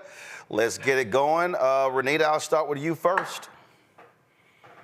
Yeah, I thought that was a great and informative interview. I'm glad that you took the time to do that because a lot of the questions where, remembering that Vice President Harris was, she came in as a nominee much later into the campaign season because of what happened with Biden relinquishing the nomination meant that she has not had as much time to get her message out like in a traditional campaign. So I think that these opportunities to sit down and really go over issues that are targeted at certain communities, in this case, targeted to the Black community, that was a great and informative conversation. I like that you brought up some topics that I think that we probably would never see covered in mainstream media, not even on the left, particularly when you brought up what she thought about relations with Africa. I thought that that was very important and something that we likely would not see covered in the campaign cycle. So again, it's why Black media matters.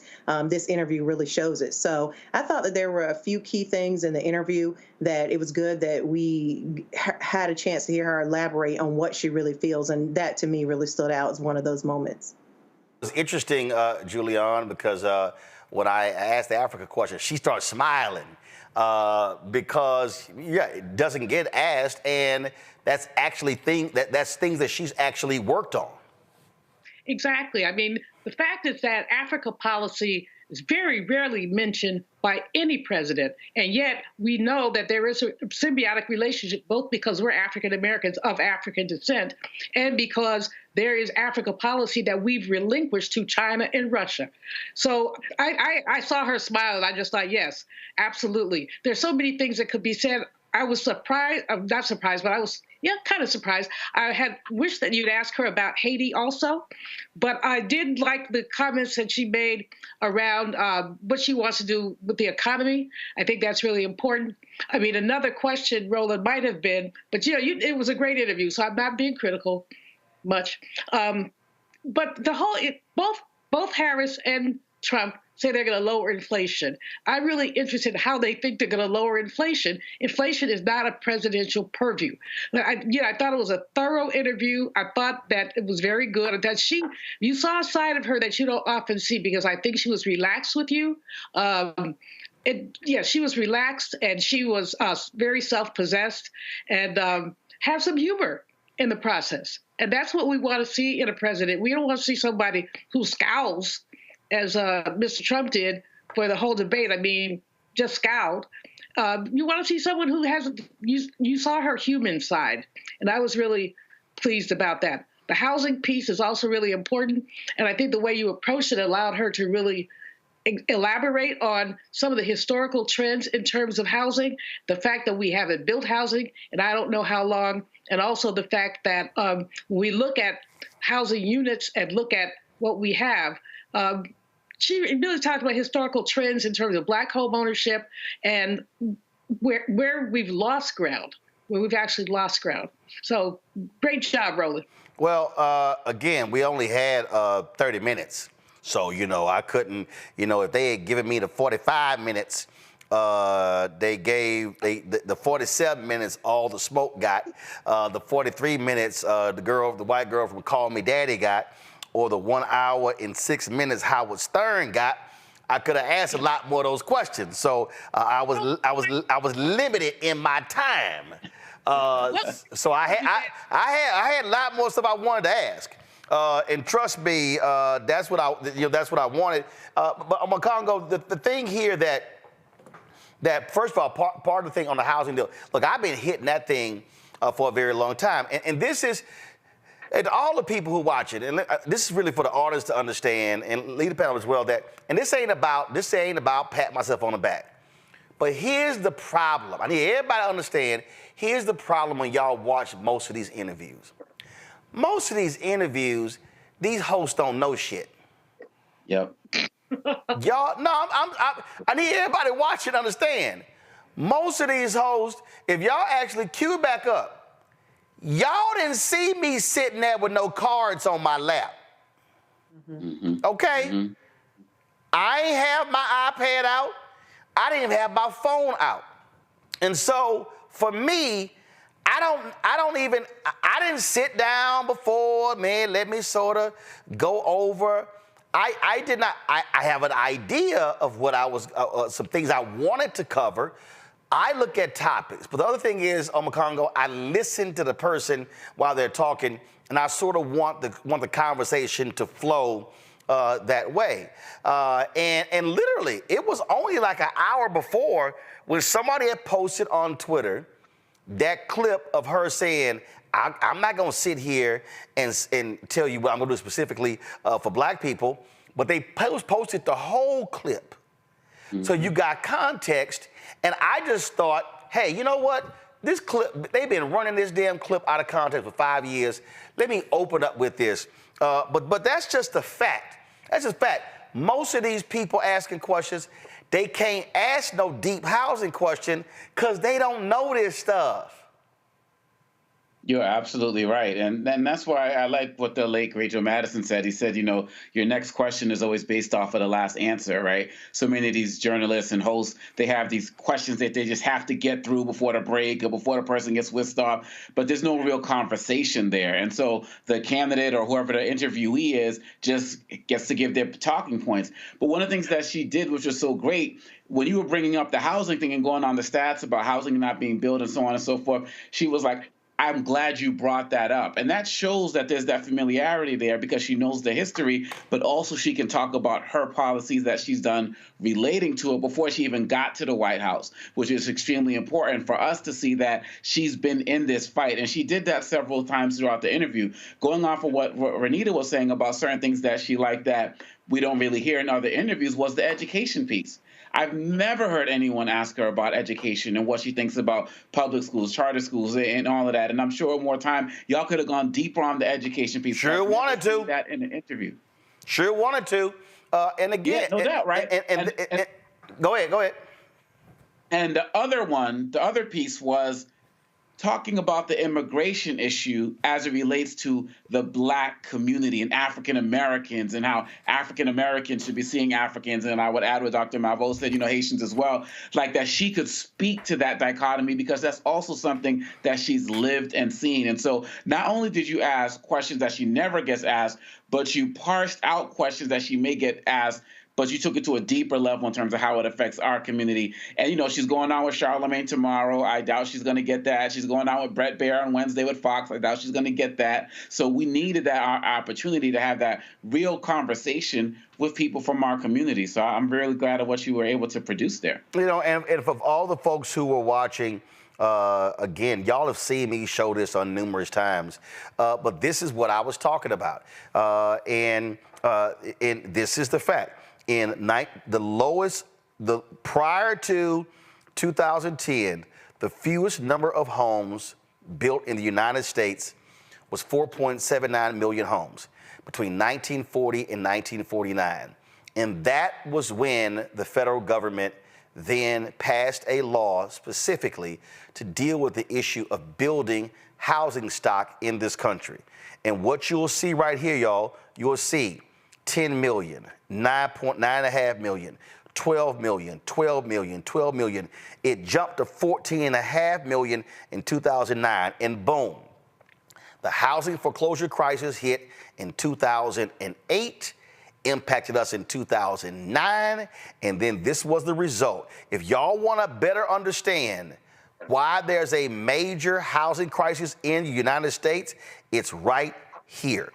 The fact that we built 8 million fewer homes in between 2010 and 2019. And the problem is we built fewer homes than we should be doing in 2020 to present day. So everybody else, when they keep talking about her housing plan, they keep focusing on the $25,000.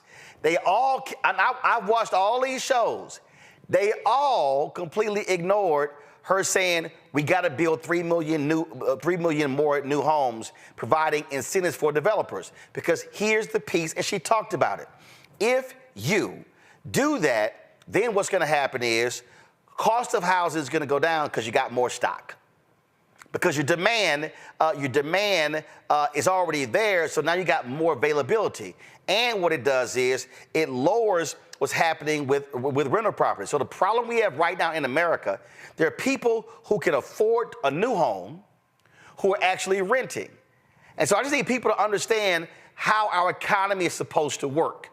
We're supposed to transition from rental into owning.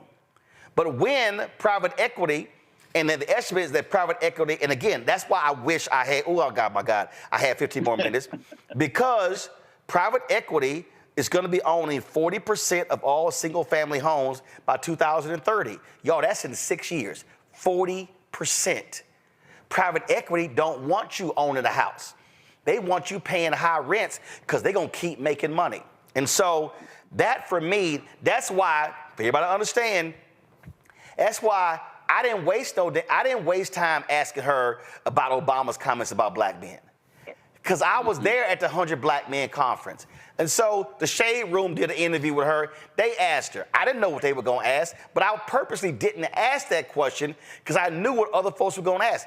I wasn't wasting my time with no Israel, Gaza, or no Ukraine question, because that question has been asked 5,000 times. I saw that damn interview NABJ did, and I was sitting here like I wouldn't have asked half of them damn questions, because there are questions that white media ask. And so I need people to understand this is why black-owned media matters. This is why we have to have access, because we are going, and we're supposed to go there asking different stuff than what they put out there. And that's just important. So again, I need people to understand that. I thought what also, and it was important to get her on the record, and they've been talking about it, again, Donald Trump's attacks on black cities, and then how she expanded on that, and then asking her about hate crimes and about the Department of Justice Civil Rights Division. That stuff to me, Renita, again, doesn't get covered. And I'm going to tell you right now, and I done told Karine Jean-Pierre this directly. I done told the Chief of Staff this directly. I done told Neera Tanden directly. I'm like, I don't know why in the hell y'all never talk about what the hell is going on with the Department of Justice because it's some great work being done. Y'all never talk about it.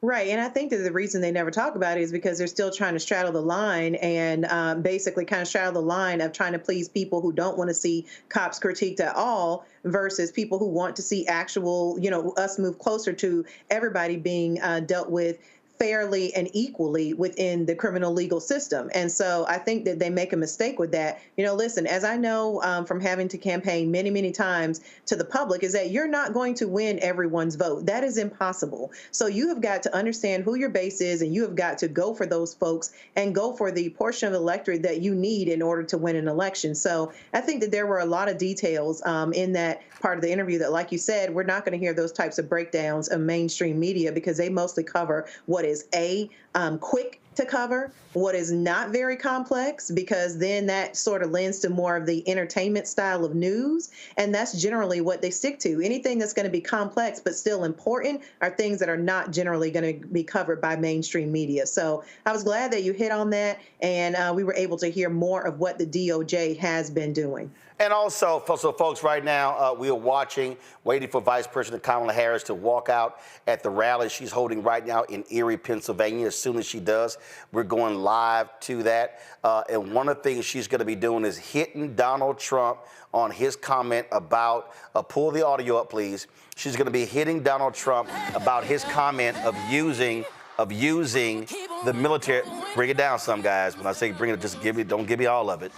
She's going to be hitting Donald Trump hard on his comments about using the military against his political enemies. And I was going to play the clip, but I'm told she is going to actually play the clip in this rally. So let's go live to Erie, Pennsylvania for the Vice President Harris rally in this important battleground state.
Okay.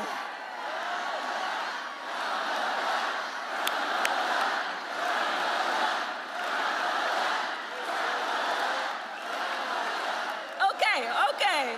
Thank you. Thank you, everybody. Thank you, everybody. And I want to thank all of the leaders who are here. Thank you all for taking time out of your busy lives to be here this evening. And for all of us to be together. Can we hear it for Senator Fetterman? Your next state Attorney General, Eugene DePasquale. Mayor Schember. Bob Casey, who could not be here tonight because he's out doing what he needs to do to get reelected to the United States Senate.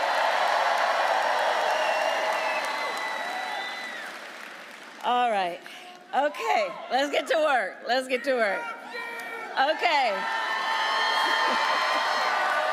Okay, so here's the thing, Pennsylvania, we got just 22 days until Election Day. 22 days. And we are nearing the home stretch. But here's the thing. This is going to be a tight race until the very end, okay? We are the underdog. We are running like the underdog. We have some hard work ahead of us. But here's the thing also. We like hard work. Hard work is good work. And with your help, in 22 days, we will win. We will win. We will win. We will win. We will win. We will win. And here's why. And here's why. Because this election is about two very different visions for our nation. One is focused on the past, and ours focused on the future.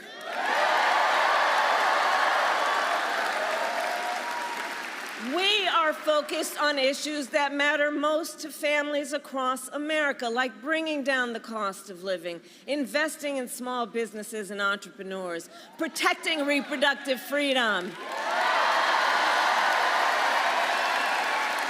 and keeping our nation secure. But that is not what we hear from Donald Trump. Instead, it is just the same old tired playbook. He has no plan for how he would address the needs of the American people and American families. He is only focused on himself. Well, folks, it's time to turn the page. It's time to turn the page. Turn the page. Because America is ready to chart a new way forward.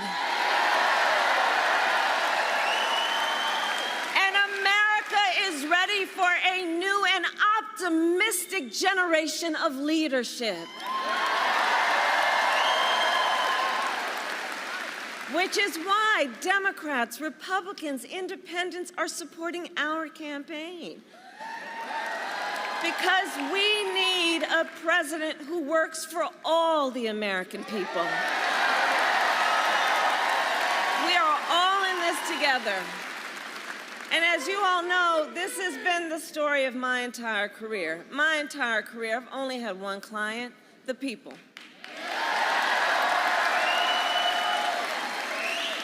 As a young courtroom prosecutor, I stood up for women and children against predators. As Attorney General of California, I took on the big banks, fought to deliver $20 billion from middle-class families who faced foreclosure.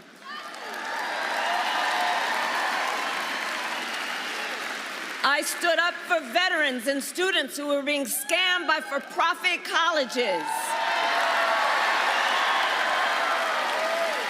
For workers who are being cheated out of the wages they were due.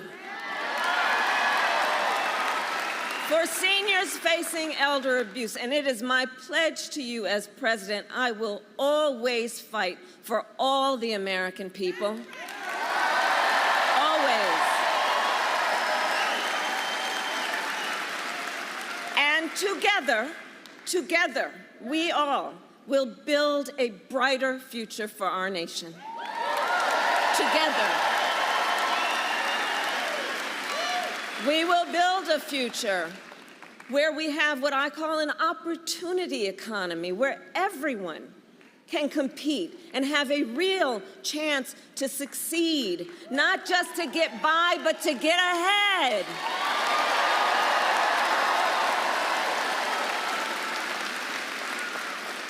Under my economic plan, and by the way, so dude wants to talk about his plans, which really are about cutting taxes for the richest people. Please do check out the Wall Street Journal or Goldman Sachs or the 16 Nobel laureates or Moody's, who have all analyzed the plans and said mine will strengthen the economy, his will make it weaker.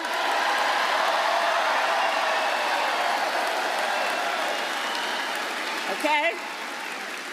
So under my economic plan, we will bring down the cost of housing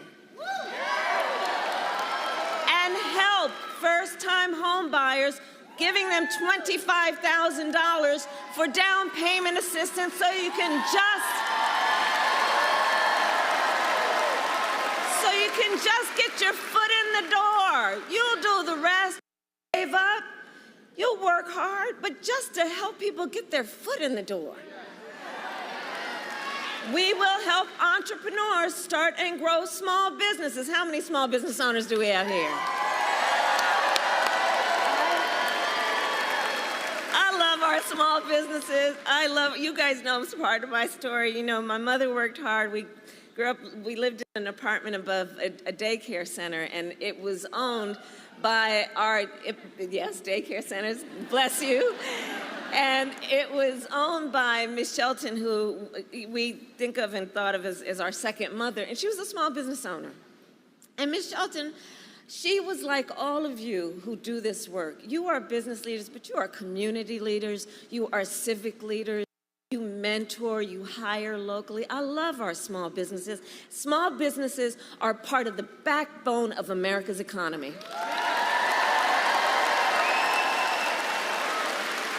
So you all know what I'm talking about. And as we move forward, what we are going to do in terms of knowing that small businesses must get the support you need to start up and to grow.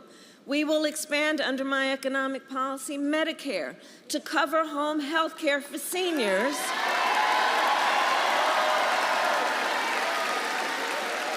So more seniors can live at home with dignity. And like so many of my priorities, it is born out of a personal experience. Look, when my mother got diagnosed with cancer, I took care of her.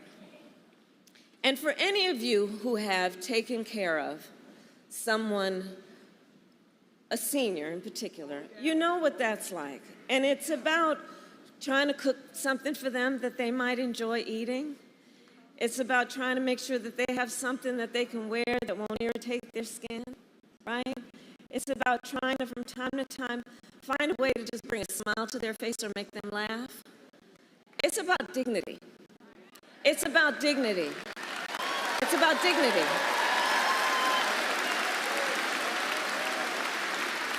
But far too many people who want and need to take care of family members, either you have to leave your job or spend down everything you have to be able to qualify for Medicaid. That's not right. I look at the sandwich generation. So we refer to folks who are raising young children and taking care of your parents, the sandwich generation in between. Balancing all of that, it's a lot of pressure. And you need and deserve to have the support to be able to handle all of that in a way that we know you are adding so much to our community, societies, and our economies. So I have a plan, and my plan is to make sure Medicare, not so you have to pay down everything and get on Medicaid, so that Medicare helps pay for home health care. So you can do the work you need to get done in terms of the seniors in your life. Under our plan, we will lower the cost on everything from health care to groceries. Look, I'm going to take on corporate price gouging just like I've done before. I'm going to do it again.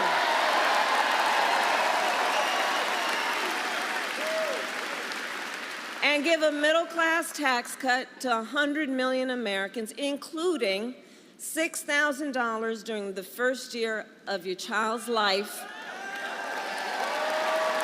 Knowing again, the vast majority of parents want to parent their children well, but don't always have the resources to do it. And so by expanding the child tax credit, that helps a young family buy a car seat, buy a crib, do the things at so fundamental stage of their child's development, just to get them on the road to what they desire and want to do. And we all benefit from it. We all benefit from it.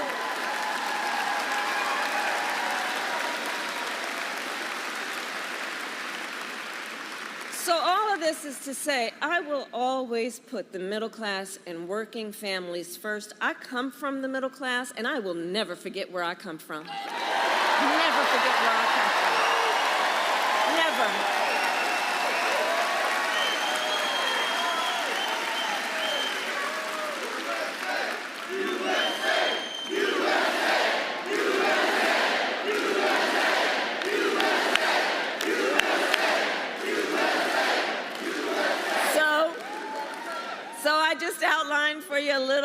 little bit plan. Now let's talk about Donald Trump. Well,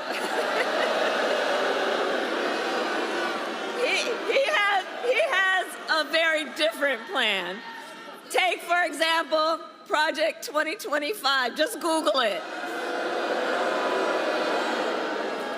It is a detailed and dangerous plan for what he will do if he is elected president. You know, y'all probably heard me say, Donald Trump, I think in our collective opinion, certainly mine, is an unserious man.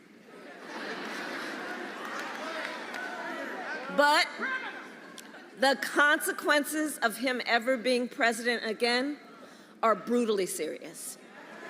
Brutally serious. So on Project 2025 in his plan, Donald Trump will give billionaires and corporations massive tax cuts like he's done before, cut Social Security and Medicare. The plan on that end is to get rid of the $35 cap on insulin for seniors, to make it easier for companies to deny overtime pay for workers. You gotta read the plan. I mean, the fact they put it in writing is a whole other thing to be discussed. And he plans to impose what I call a Trump sales tax, a 20% tax on everyday necessities, which economists have measured will cost the average American family more than $4,000 a year. And on top of all of this, Donald Trump intends to get rid of the Affordable Care Act. And he has no plan to replace it. You guys watched the debate. Right. He has, quote, concepts of a plan. Concepts. But seriously, think about it in all seriousness. He's going to then threaten health insurance coverage for 45 million people based on a concept? The seriousness of this cannot be overlooked. Think about that, taking us back to a time we all remember when insurance companies could deny people with pre-existing conditions. You remember what that was? Well, we are not going back. We are not going back.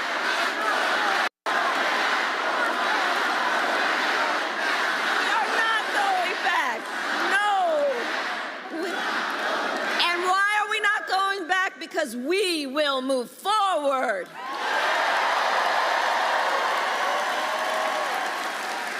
Because ours is a fight for the future. And it is a fight for freedom.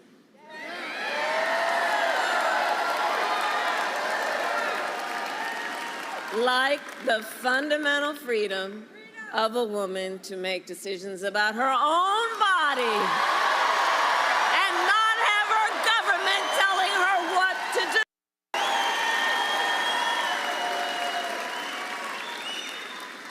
And we all remember how we got here. Donald Trump hand-selected 3 members of the United States Supreme Court to overturn Roe v. Wade, and they did. And now in America, 1 in 3 women lives in a state with a Trump abortion ban. Think about that. Many of these bans have no exceptions even for rape and incest, which is saying to a survivor of a crime of a violation to their body that you have no right to make a decision about what happens to your body next? That's immoral. That's immoral.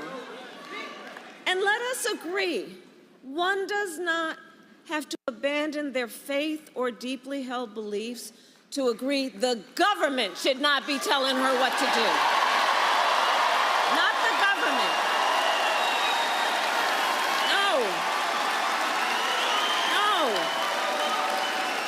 If she chooses, she will talk with her priest, her rabbi, her pastor, her imam, but not the government telling her what to do.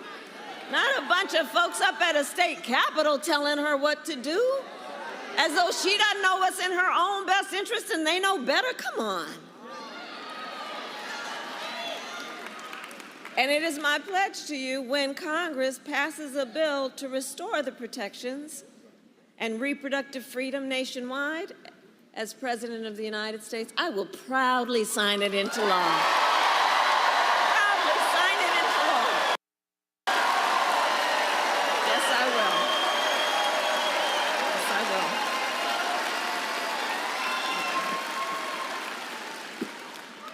So much is on the line in this election. So much is on. I love you back. And listen, so much is on the line in this election, and we have to remember, this is not 2016 or 2020.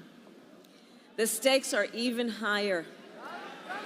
Because a few months ago, the United States Supreme Court just told the former president that he would be essentially immune from anything he does while he's in office.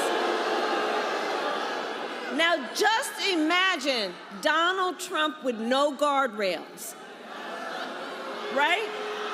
He who has vowed, if reelected, that he will be a dictator on day one, that he would weaponize the Department of Justice against his political enemies.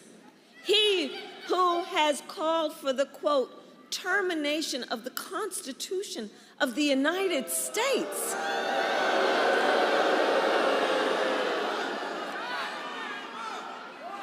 Well. So hold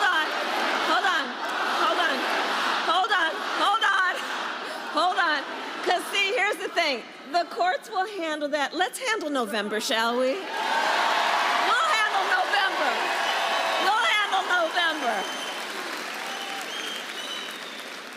And we are clear. Look, anybody who says they would terminate the Constitution of the United States should never again stand behind the seal of the President of the United States. Never again. Never again. Never again.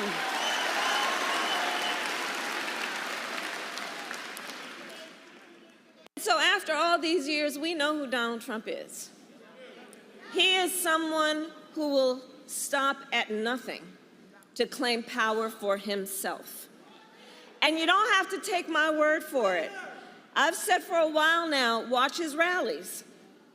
Listen to his words. He tells us who he is. And he tells us what he would do if he is elected president. So here tonight, I will show you one example of Donald Trump's worldview and intentions. Please roll the clip. The worst people are the enemies from within. The enemy from within. Those people are more dangerous, the enemy within, than Russia and China. These people should be put in jail the way they talk about our judges and our justices. Now, if you had one really violent day, one rough hour, and I mean real rough. I think the bigger problem are the people from within. We have some very bad people. We have some sick people, radical left lunatics. And I think they're and it should be very easily handled by, if necessary, by National Guard, or if really necessary, by the military.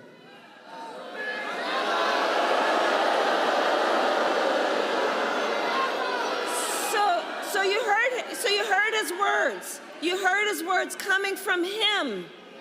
He's talking about the enemy within Pennsylvania. He's talking about the enemy within our country, Pennsylvania. He's talking about that he considers anyone who doesn't support him or who will not bend to his will an enemy of our country. It's a serious issue. He is saying that he would use the military to go after them. Think about this. And we know who he would target. And we know who he would target because he has attacked them before. Journalists whose stories he doesn't like. election officials who refuse to cheat by filling extra votes and finding extra votes for him. Judges who insist on following the law instead of bending to his will. This is among the reasons I believe so strongly that a second Trump term would be a huge risk for America and dangerous.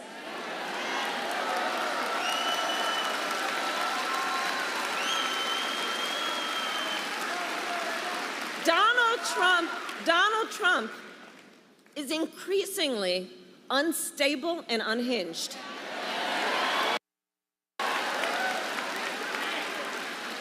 And he is out for unchecked power. That's what he's looking for. He wants to send the military after American citizens. He has worked to prevent women from making their own health care decisions and threaten your fundamental freedoms and rights, like the freedom to vote, the freedom to be safe from gun violence, the freedom to breathe clean air and drink clean water, the freedom to love who you love openly and with pride.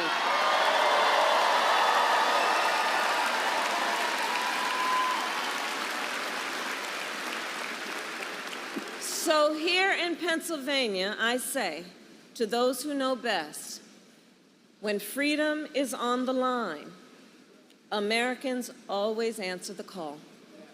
We always answer the call.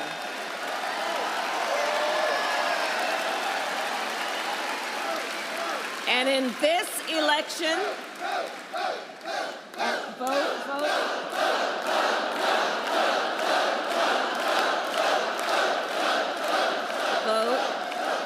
And so, to your point, in this election, we will answer the call again. Because it all comes down to this. We are all here together because we know what's at stake. And we are here together because we love our country. We love our country. We love our country.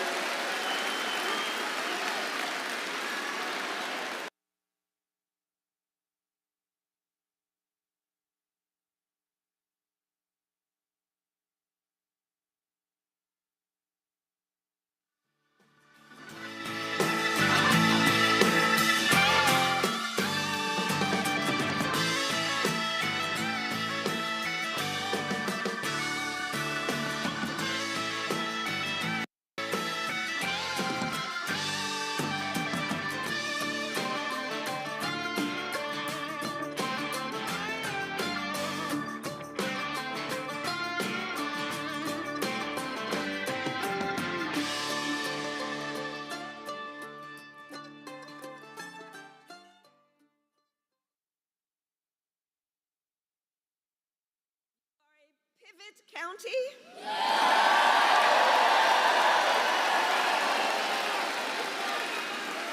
How you all vote, and thank you, because how you all vote in presidential elections often ends up predicting the national result.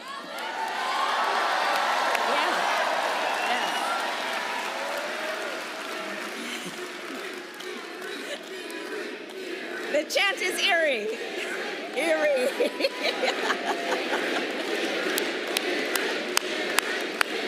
That's right. And so in Erie County, you can vote early in person at the Erie County Voter Registration Office from now until Tuesday, October 29th. And so now is the time to make your plan to vote. And if you have already received your ballot in the mail, please do not wait. Fill it out and return it today or tomorrow, but please get it out. And remember, the deadline to register to vote in Pennsylvania is Monday, October 21st. So if you or anyone you know has not yet registered, now is the time, because, look, the election is here. And we need to organize, we need to mobilize, we need to energize folks.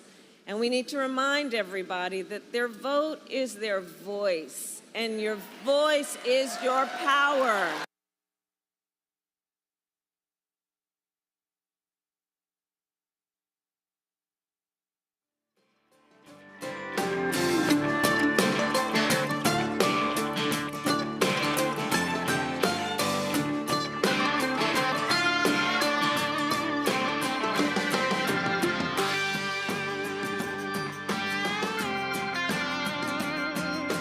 right, folks, so the feed from Erie, Pennsylvania keeps freezing.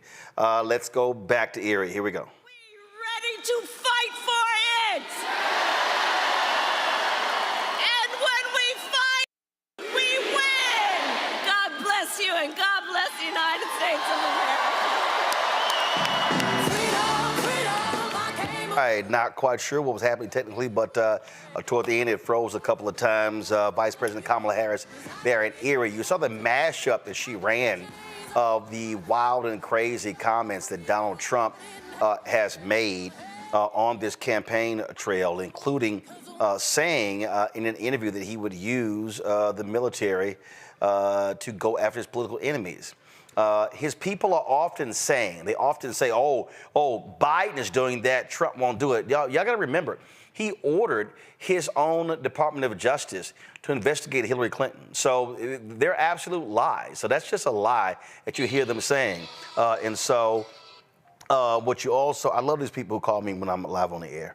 Earlier, Congressman Maxine Waters called me. I took a call during the break. So, I mean, that's what you see going on here, folks. Just to understand what's happening here, it's very clear. I thought, now, just in case y'all, again, didn't hear it, I'm going to play for you. This is literally what Donald Trump said about targeting his political enemies. And if you want to know why this man has no business being near the Oval Office, and with the Supreme Court decision regarding immunity, guys, that's not it. Regarding immunity, this man will, and I'm telling y'all right now, this man is going to absolutely abuse his power. And the problem is the U.S. Supreme Court is going to let him. The U.S. Supreme Court is going to do that. Y'all didn't pull the video down earlier? What he said about attacking his political, y'all don't have it? Nope, y'all should have pulled it earlier. I sent it in. No, what I played early was not Trump and political enemies. Okay, folks, let me just find it myself. Tim Walz actually commented on this a little bit earlier.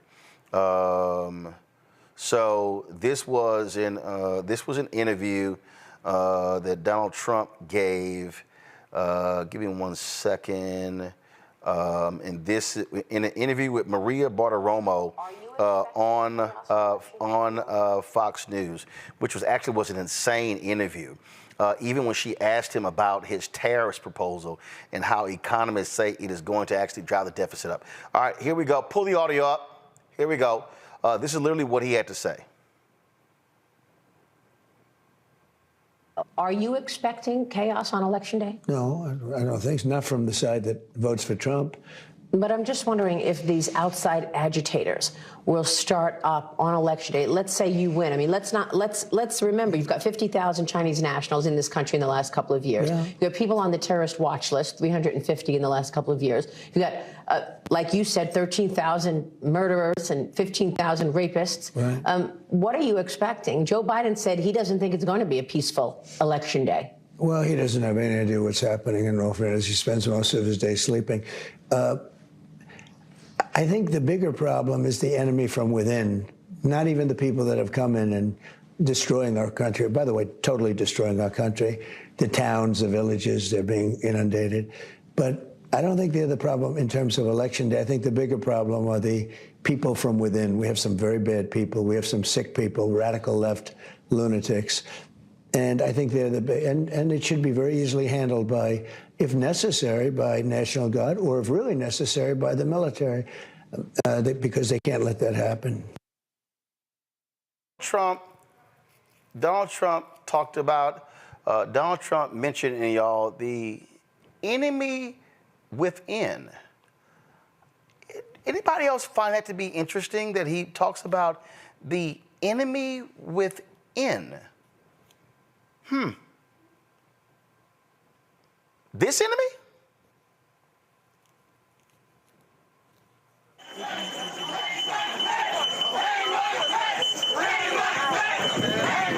Is that who he's talking about? Is he talking about that enemy?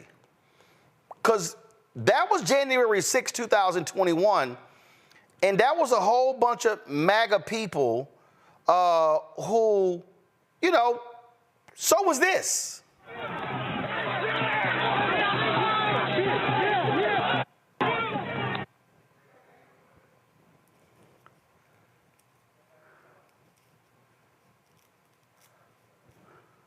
How about this?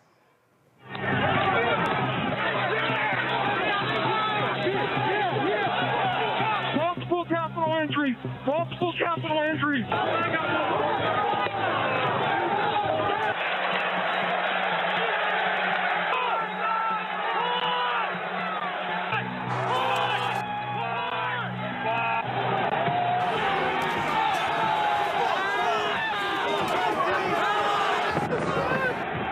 So I heard them, that was over the radio, multiple capital injuries. You saw that cop there in a vice grip, his head in between. Matter of fact, this is the shot. That's a cop. I thought they backed the blue. So the enemy within, Julian, that's MAGA. That's those maggots. That's those crazy, deranged white supremacists. The FBI has arrested 900 people from January 6th. That, MAGA people, conservatives, Republicans, that is the enemy within. Trump people. Absolutely. We've seen it from city to city. We've seen them, you know, at Black Lives Matter rallies try to create disruption, like the young man who shot 2 people. We've seen them, and they're rabid. They're literally rabid. So that he would say, you know, the enemy within, he must be looking in the mirror and talking about himself. He is the greatest threat to our Constitution and to orderly government that we've ever seen. And, you know, he keeps talking about other people have done it. Biden didn't call for an investigation of Trump. He could have, but he didn't. Of course, the Justice Department and others looked at his illegal behavior, but President Biden kept his hands off of that. And we have to keep that in mind. This man is just a sociopath and a liar, and he gets away with it because there are so many people that have been brainwashed, literally brainwashed. I mean, there's a thread on Facebook, this brother from Atlanta who's very conservative, and they're basically propagating lies about Kamala, about Biden, about public policy. But there are many groups like this, and what they are doing is they're just basically kowtowing. The enemy from within, that's very ironic. The FBI has talked about white domestic terrorism. They've talked about it as a threat to our democracy. So have others. So as you look at it, you say, what is he really talking about? And I think Kamala also, on her rally, had a really good point when she said, you know, they're going to go after journalists, which we've already seen them do. He'll probably go after, he'll go after anyone who's been opposed to him. Now, he says he only wants to be that dictator for that one day. Well, that's a tale. People don't give power up. So, you know, I'm just looking and shaking my head. I'm glad that she ran the clip at her rally. I'm glad that people got to hear him. But, you know, she's preaching to the choir. People who come to a Kamala Harris rally are not going to, you know, they're gonna vote. They're gonna be out there.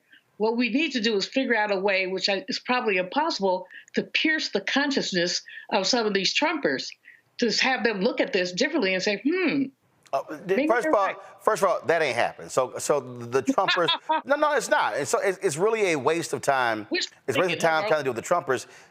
To win this, you drive your own people out. To win, you drive the people who are likely going to vote for you. That's how you actually win. I do want to ask you this real quick, Julian, being the economist. We all know Maria Bartiromo is an absolute idiot. She's a maggot. She's one of the folks that, if she probably wasn't on television, she would have been out at the Capitol on January 6th. She probably did one of the most honest things she's ever done in asking Trump about his tariffs, and actually exposed how stupid he is. I want you to comment on this after I play it. Watch this. What about the criticism, and the Journal has done this as well, that if you do put something like a 200% tariff on a product, that it's only going to mean higher prices for consumers? No, it doesn't mean that. It's got to be passed on somehow. No. All I'm doing is saying, I'll put 200 or 500, I don't care. I'll put a number where they can't sell one car into the I don't want them to sell their car because I don't want them hurting our car companies. We're going to have a lot of companies moving into the United States. When I use 200, I'm using it as a number. I don't want their car. They will not be able to sell cars. I'm not going to let them build a factory right across the border and sell millions of cars into the United States and destroy Detroit further. So that's interesting because that's what tariffs do. The reality is he's an idiot, Julian. Tariffs, the country doesn't pay tariffs. It does not come from the country. The folks who buy the goods, they're the ones who pay the tariff. This man is literally dumb. Well, when you listen to him, you have to conclude that. I mean, he says, no, it won't raise prices. It will raise prices. As you know, Bartiromo, who is not a genius, said, costs are going to be passed on somewhere. You import a car, from wherever, you put the 20% tariff on it. That means the price is higher. Now, the importer may choose to absorb some of the price, but they're not going to absorb all of it. And so the 20% across-the-board tariff that he's talked about means for goods that are produced elsewhere, significant inflationary pressure. And there's so many goods that are basically manufactured elsewhere. Our sororities and fraternities often buy, the jerseys and the sweatshirts and whatever from, abroad, usually China. I had a soror who actually had an import business bringing in goods so she could sell them at sorority meetings. And she was making good money, too. So just saying, people do depend on, and he cannot protect Detroit. He cannot protect U.S. manufacturers. We have it just makes no sense at all. It makes no economic sense. In addition to the fact that, let's say that you were able to shut down Toyota, Hyundai, just make the list. Detroit doesn't have the capacity to produce enough cars to meet that demand. And he should know that. I mean, he goes to Detroit and he tells lies. He goes to Detroit and he down talks the place. So, I can't say enough, Roland, about how ignorant that man is. And the contrast is the way that Kamala Harris presents at her rallies, in her interview with you. Every time she presents extraordinarily well. She has good sense. She thinks on her feet. She doesn't scowl. She's not hollering. There's a big difference. Well, check this out.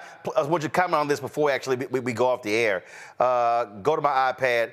68% of economists say that Donald Trump's economic policies are going to actually drive inflation up compared to Vice President Kamala Harris. Absolutely. If you slap a 20% tariff on foreign goods, someone's going to pay more in prices. That's it. And we do import quite a bit from other countries, and it will be a price increase. Lots of essential goods and services come from other countries. It will be a price increase. He can't figure it out. That's the problem, is he can't figure it out. And he's supposed to be such a good business person. Well, we all know he wasn't, as Kamala said. How many bankruptcies? Most people only have one, then they learn their lesson. But this guy, he goes bankrupt like some people go to the bathroom. Absolutely. And this folks dropped a couple of, give me just 1 second. There was a video that dropped a couple of hours ago that I just want to play real quick for our control room. We're going to roll this into our the spots that we run. Give me 1 second. Okay, guys, here we go. Media. Let me see if it's here. I see it on my phone. I'm trying to figure out where it is on my iPad. Let's see here. All right, here we go. So they have dropped, the Harris campaign has dropped this commercial here that speaks to Donald Trump and the Central Park Five. Watch. Wrongfully convicted. 5 teenagers were arrested, tried, convicted, and sent to prison. Men were exonerated. What he did to us, he tried to end us. Of course I hate these people. So-called Central Park 5. Calling for execution. And let's all hate these people. You cannot have this man go into office again. I want society to hate him. We were innocent kids. The confessions were coerced. Today, we are exonerated. That guy says he still stands by the original guilty verdict. This is about democracy being on the ballot. I have absolutely no compassion. Look at Kamala. She represents the kaleidoscope of the human family. There's something different happening in America. We will get the opportunity to build a future where we will be able to thrive and not just survive. Julian, your thoughts? I'm so happy that the Central Five were exonerated, the exonerated 5. But the venom in which he went after these young men is reflective of the venom which he will go after Black people writ large. We've already seen some of what he has had to say about the Springfield Haitian people, Haitian, legal immigrants. We've already heard what he's had to say about our cities. We've heard what he has to say about African countries. And so the clips are well done in terms of what he talks about. He hates these people. You can hate the crime, but don't hate the criminal. His hatred is more generic. It's hate of Black people, except for those few people that he can gather up for Black men for Trump and things like that. We don't have any room for hatred in the White House. We simply don't. Absolutely. Julian, we appreciate it. Thanks a lot. Folks, that is it for us. We're going to have more on tomorrow's show. Let me also do this here. Just give me a second. We're going to be in North Carolina just hold on. We're going to be in North Carolina on Wednesday, Thursday, Friday. So I'm just going to read it for you. Okay. So let's see here.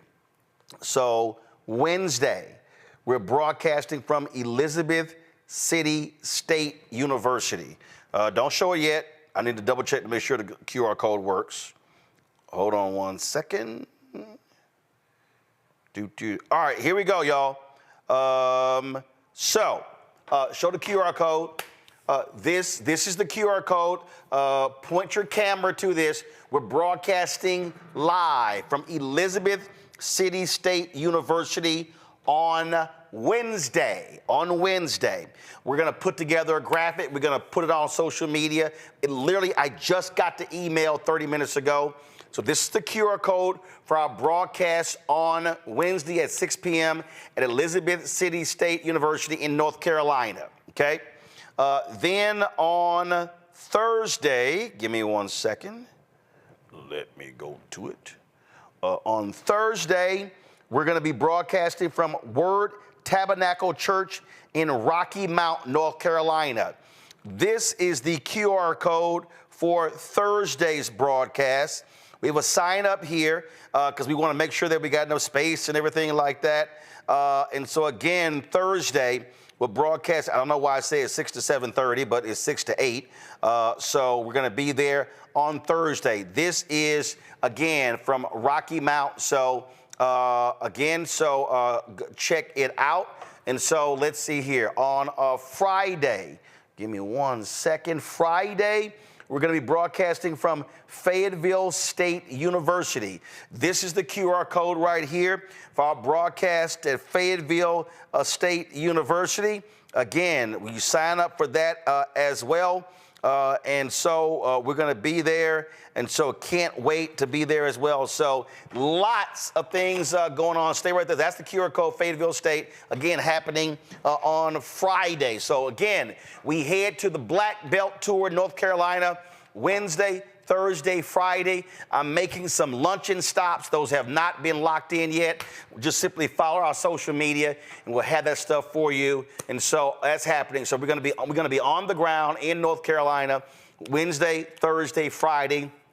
And we're talking right now about broadcasting this show in Michigan, in Wisconsin and Milwaukee, and we're even looking at actually just Michigan, Wisconsin. So we're looking at that. So we'll keep you abreast of what's going on. All right, folks, don't forget, support the work that we do.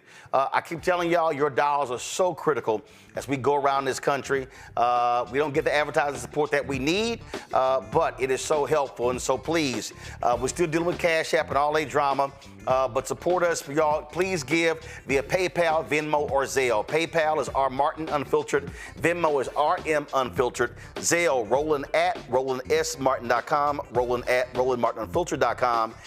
And of course, download the Black Star Network app, Apple phone, Android phone, Apple TV, Android TV, Roku, Amazon Fire TV, Xbox One, Samsung Smart TV. Be sure to get a copy of my book, White Fear, The Browning of America is Making White Folks Lose Their Minds, available at bookstores nationwide. Folks, that's it. I'll see y'all tomorrow. Oh, some of y'all have been asking me, voting while black. This is one of the shirts that came from Color of Change. And so if you go to colorofchange.org, you can actually get this t-shirt. They have two. It's a lighter gray. I had that one on the other day. And so this voting while black t-shirt came from, what's it, Color of Change. All right, y'all, that's it. I'll see y'all tomorrow. If y'all want to also see the interview with Kamala Harris, go to our youtube.com/Roland S. Martin. Go to the Black Star Network app and check it out. All right, y'all. Holla! Black Star Network is here. Oh, no punch! I'm real revolutionary right now. Thank you for being the voice of Black America. All momentum we have now, we have to keep this going. The video looks phenomenal. See, this difference between Black Star Network and black-owned media and something like CNN. You can't be black-owned media and be scared. It's time to be smart. Bring your eyeballs home. You dig?